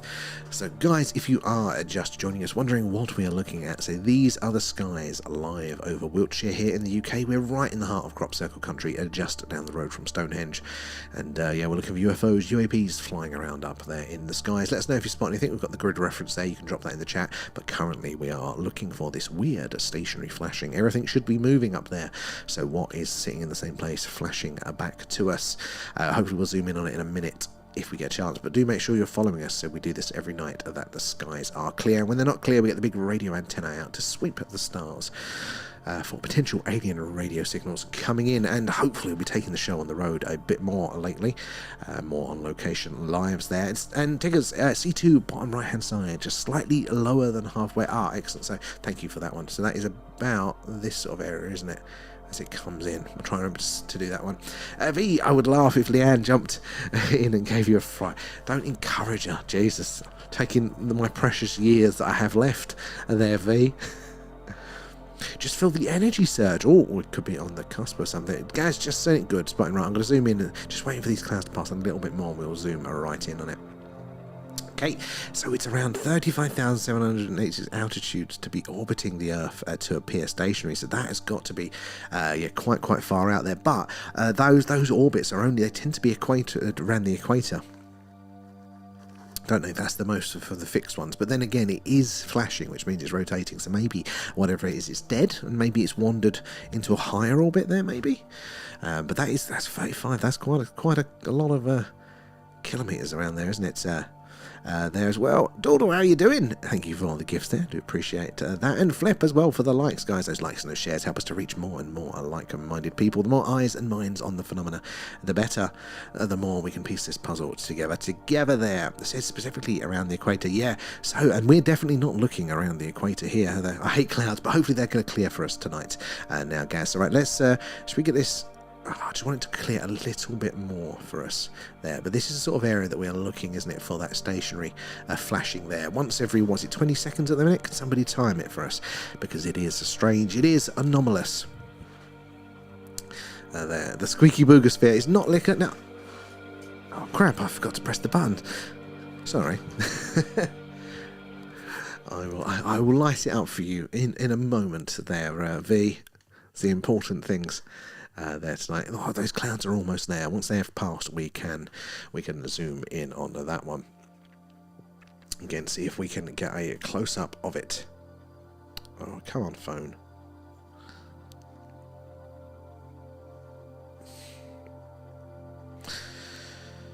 Right. So, guys, if you are just joining us, we are searching for UFOs, UAP are flying around in the night sky here in the UK. We're right in the heart of Crop Circle country in Wiltshire, just down the road from Stonehenge, looking for the strange and anomalous in the night sky. We've got some movement on the screen about there. Keep an eye on that. But hopefully where the cursor is up the top there, we're going to be seeing a repeat of that stationary flashing there. Carl, are you recording? Yes, this is recording now, so good reminder there. I'm trying to get in better routines to remember to hit record. I do have a habit of going 20 minutes without hitting record, and then none of my little notes mashed up. Percy, it flashed again. Are you timing it for us? Let us know what the intervals of the flashing is there.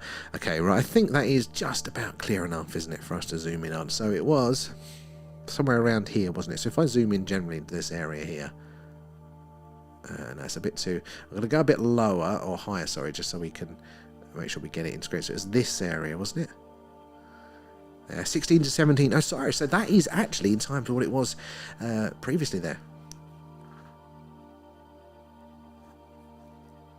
Ah, is that how it works? See, I love that. Okay, so yeah, it won't be moving. But so this isn't the equator, though, is it? Because we're Northern Hemisphere and we're pointing quite off of that there. So that's that's another tick for this being anomalous there and not it. So, okay, right, I'm going to pay attention, guys. See to bottom left there. So, bottom left, so around this area here. Right, I'm gonna watch, see if I can get it, and I'll put the cursor on it so we can then track its movement across the sky. Ah, there it is. Right, okay, so it's right there. So there should be that ever so slight movement there, which is the rotation of the Earth, which means it's probably quite far out there. But as Kate's finding out there, so I love that, the emphasis on the can there. Nothing can be stationary up there. It should all be moving, not just, what the movement we're seeing is the Earth moving, not it. So this is very interesting. It's all spicing up. It's all coming up Millhouse, as they say. This is interesting. Now let's see how much it moves from the cursor there. Everything should be moving. So what is up there flashing back to us once every 17 to 20 seconds there? It's something rotating, catching that sunlight for us here. Oh, there it is. So it's still roughly there. George, what's the purple light? Good question. That is, actually, I think that one is Deneb, D-E-N-E-B there. So it's a star about 14,000 light years from us there. If we see a UFO, I'll be on Prozac. We're definitely seeing an unidentified anomalous object up there right now, whatever that is. If it was space junk, remember those old boosters from all the rocket launches there that they just kind of go off, but they go off at the speed that they were boosted to. There's no atmosphere in space there, so there's no friction, nothing slows down. It just keeps moving at that momentum until it interacts with something else. So it's still there. That had a bit of a yellow colour to it as well, didn't it? Laken, what could it potentially be? Well, this is the thing, we don't know.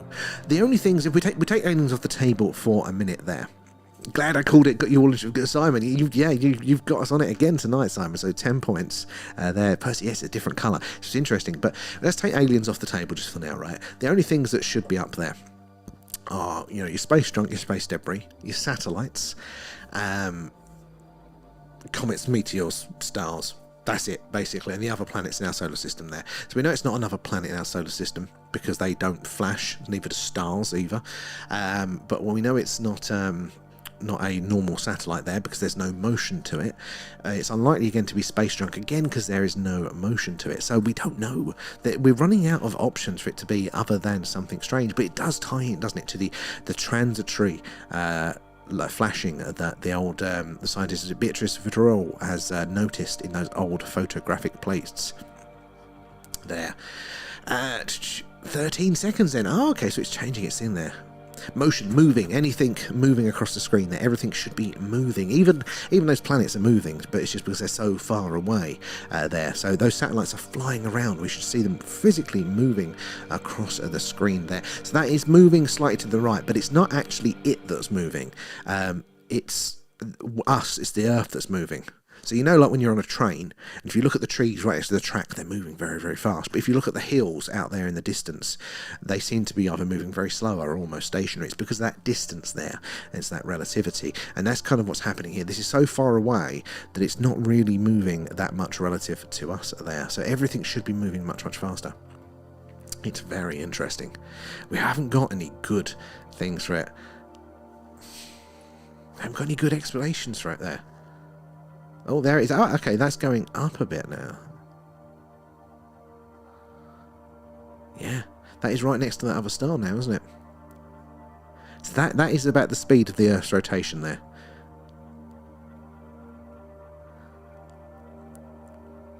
The cows are small and these cows are far away there. Derek, how you doing? Good to see you in there. I've had it. Oh, I could do with some of that at the minute, man. Yeah, so that is what we're looking at. Guys, if you are joining us, we are searching the skies for UFO UAP here, live from Wiltshire in the UK. We're right in the heart of Crop Circle country, just down the road from Stonehenge. And so these are the skies alive. So we've noticed a stationary flashing again. We've noticed this before, but everything up there should be moving around. Everything should be in motion other than those objects like the stars that are really, really far away. So what is matching what is kind of in between the stars and us there that is bright enough to be flashing back to us, but it's not moving that fast? It's definitely not a satellite, because satellites are all moving. So yeah, what could that be flashing back to us there? Very, very interesting there. Oh, Gaz, could it be the James Webb? Okay, so the James Webb and a couple of other objects are in these Lagrange points there, which are basically the gravity of the moon and our Earth and the sun kind of cancel each other out at certain points in space, and there's a handful of these points, and the James Webb is actually parked in one of them, so that is relatively stationary. So the only thing I would say is I don't actually know whereabouts in the sky the James Webb is actually at the second, so I can't fully write it off. It's a good idea, but whatever it is, with that flash, it means it's orbiting. It's rotating, sorry. The actual object itself is moving around, because otherwise it would be constantly illuminating us. It's reflecting the sun's light back to us, so it's obviously that angle is only there for that split second in that rotation, and as it goes around it's dark, and then maybe solar panels like that just catch the light and to give that brief flash. So whatever it is not doing its job. They don't spin around like that, because if they are spinning around, they are not, they're not doing their job. Their sensors aren't pointing in the ways that they should be there. So yeah, has it got? No, it's still up there. Sorry about here a minute ago. There, right. I'm gonna have to zoom out again for a second. Right, so it's about that patch of sky. I'm just gonna move my cursor. Where are we? Their battery's dying and dinner's ready. Let me know if it turns out to be a space bee. But if it is aliens, Rosetta, you don't want to know. You know? Enjoy your dinner.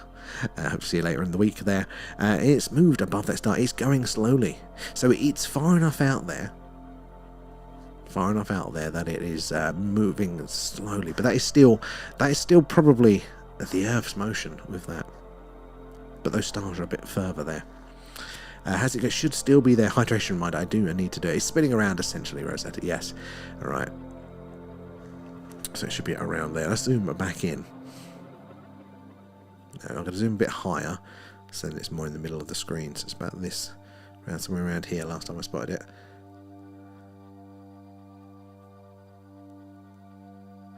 Yeah, so there is slight motion in there because of the background stars there, but it's definitely... There it is.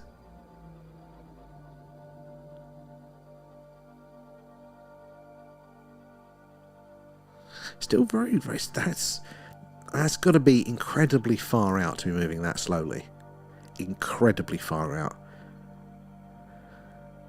Because obviously things appear to move fast the closer you are here. So they're all doing roughly the same speed. And if this is the Earth doing, you know, this 1,000 miles an hour, say, it's not, but doing 1,000 miles an hour looks quite fast. But the same speed, different orbit, looks a bit slower. And then same speed, this looks even slower, doesn't it, to us there. So for us to be going to making that little movement relative to the stars in the background there, it's basically stationary, like, or it's just so far out. But if it's that far out, how the hell is it reflecting any light back to us here? How are we able to... The camera's good, but it's not that good that it can detect those things, those are far out there. Because satellites aren't normally that big. They've got to fit in the ends of rockets. There it was. Oh, look, and actually you can see a little bit of movement there. See how constant that is, the brightness of that one. And how fast it is compared to this one that is moving, you know, imperceptibly slow. It's only because we've put the cursor on it we can really tell. Yeah, it's crazy, isn't it, there? Crazy busy. Right, let's zoom out a bit, but is this a part of the sky? So...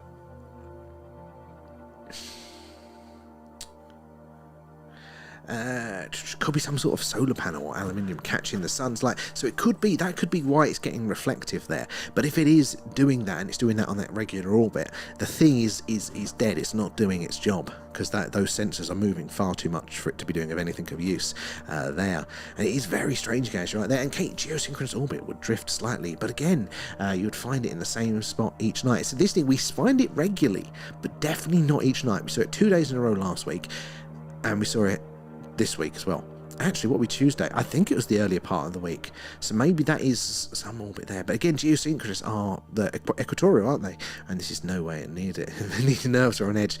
And we're zooming in there. Zoom, baby, zoom. Exactly. Lake as well. I was just about to ask, do you know roughly how far out? So no, this is going to be a guess, isn't it? Really, we're basing it on... Yeah, we've got no way to measure it, really. As well, what kind of equipment? So this is just a digital camera with a very, very good lens looking up to the sky. And that is part of the reason why I'm surprised if we are seeing something that is really that far out. Because although the lens is sensitive, letting in a lot of light, it's got to be a lot of light to come out there. Those things are relatively small. Even the geosynchronous ones there, the biggest satellites, what, like car size, minivan size there. Not a lot of surface area. And Simon, 30 months ago, it was in B3. It's now by the 4 cluster. So how slow that is, that movement there. And Lacan, so what's that? That was moving quicker. So that is probably a satellite there. So that's probably just your regular Starlink satellite, communication satellite buzzing past there. Although that one was probably quite far out, so maybe not so much that. But yeah, there's lots of stuff up there. So it's now, this is what we're doing. We're trying to figure out what is the explanation for those things up there. There's lots of satellites running around there. But oh well. How you doing? We've got our friend, the almost stationary flashing back again. It's very, very interesting. Still have no good ideas for it there. Flip, not flopping, and banana. Again, thank you for the gifts, guys. Do appreciate those. All the gifts and the Patreons and things go back into the stream, help us improve what we do. Joseph, how's your day going? It's going very well. We are in a happy place together with all of you guys tonight. So I couldn't ask for more there. And as V says, the likes and shares, they help us reach more and more like-minded people like yourselves there. The more eyes and minds on the phenomena, the better. The more we can piece this puzzle together there. And Mark, JWST, is 1.5 million kilometers from Earth. It is far too dim to be seen without a powerful telescope. I like that, Mark. So that is brilliant. So we can probably write off that one. That's a good suggestion. So what else, junk-wise, is going to be flying around and rotating around up there? Gaz, crazy how I could just watch that and not give it. It is so hypnotic, isn't it? Space is just so awesome. And I was going to say relaxing, but Maya's getting quite stressed by it. The suspense. Are we going to see it? Where is it? Am I going to notice it? Or are you guys going to keep seeing it and me keep missing it? There. 12 seconds. Okay, that is, so it's changing. It seems to be getting a bit faster there as well. And Dodo, thank you. Nom nom nom. Thanks, guys. Thank you for feeding Alan there. He's starting to eye me up ever so slightly there. Adam, it's cleared up nicely. Yes, we are. We knew it was going to clear up. Well, we just got lucky. But yeah, no, it has cleared up nicely for us. Hopefully we're going to have lots more spotting back up. We'll zoom back in on it in a minute. And Carl, could we still catch the light from the Voyager 1 or Voyager 2 causing flash? Again, brilliant question, but they are really, really far out. They are so small. I think, I think even things like, Hubble would struggle because it is just so relatively small there. But these things are good to consider. Sorry, it's the bottom right-hand corner of a D2. So it's gone into there now. Flashed into D2. There, Mayor on Sigway Pros. You can't be having the whole supply yourself there. Good spot in there. Osiris as well. And Simon, 13 seconds between flashing. So no, that's good. That's good to know because it was about 17 seconds and previously it was. So it has that sped up a little bit for us there. I'm going to zoom in. Oh, we've got some more flashing. A little bit over here, if you can still see that on the screen. That's going to be explainable. Is there anything else worth zooming in on? No. Let's zoom back on to this one. Let's see if we can. I'm going to go a bit higher, but that's the line we are looking for. See if we can spot it here. So I'm going to set you up with this, and you can tell me all how many times it's flashed. You can track its movement across the screen.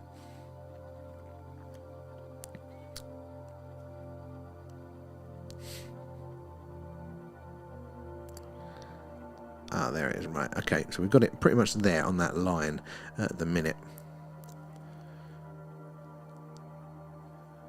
So if that was there. God, the suspense, guys, the suspense. Come on. There it is. Right, okay, move it just ever so slightly there. Right, I'm going to leave you with Alan for a second. I'm going to go for a quick break. Alan, you promised not to swear this time.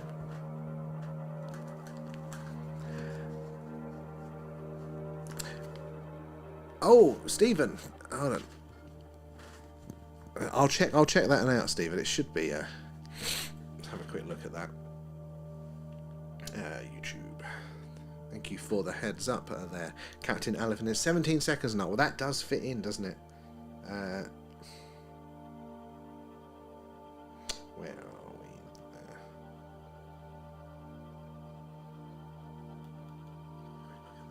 Oh, it seems to be working this end. Thank you for the heads up there. Captain Elephant is 17 seconds now. Well, that does fit in. It's weird seeing you hearing yourself back there. Right, I'm going to just pop for my break. But, Alan? It's me, Alan, the real star of the show.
Oh, right, Alan.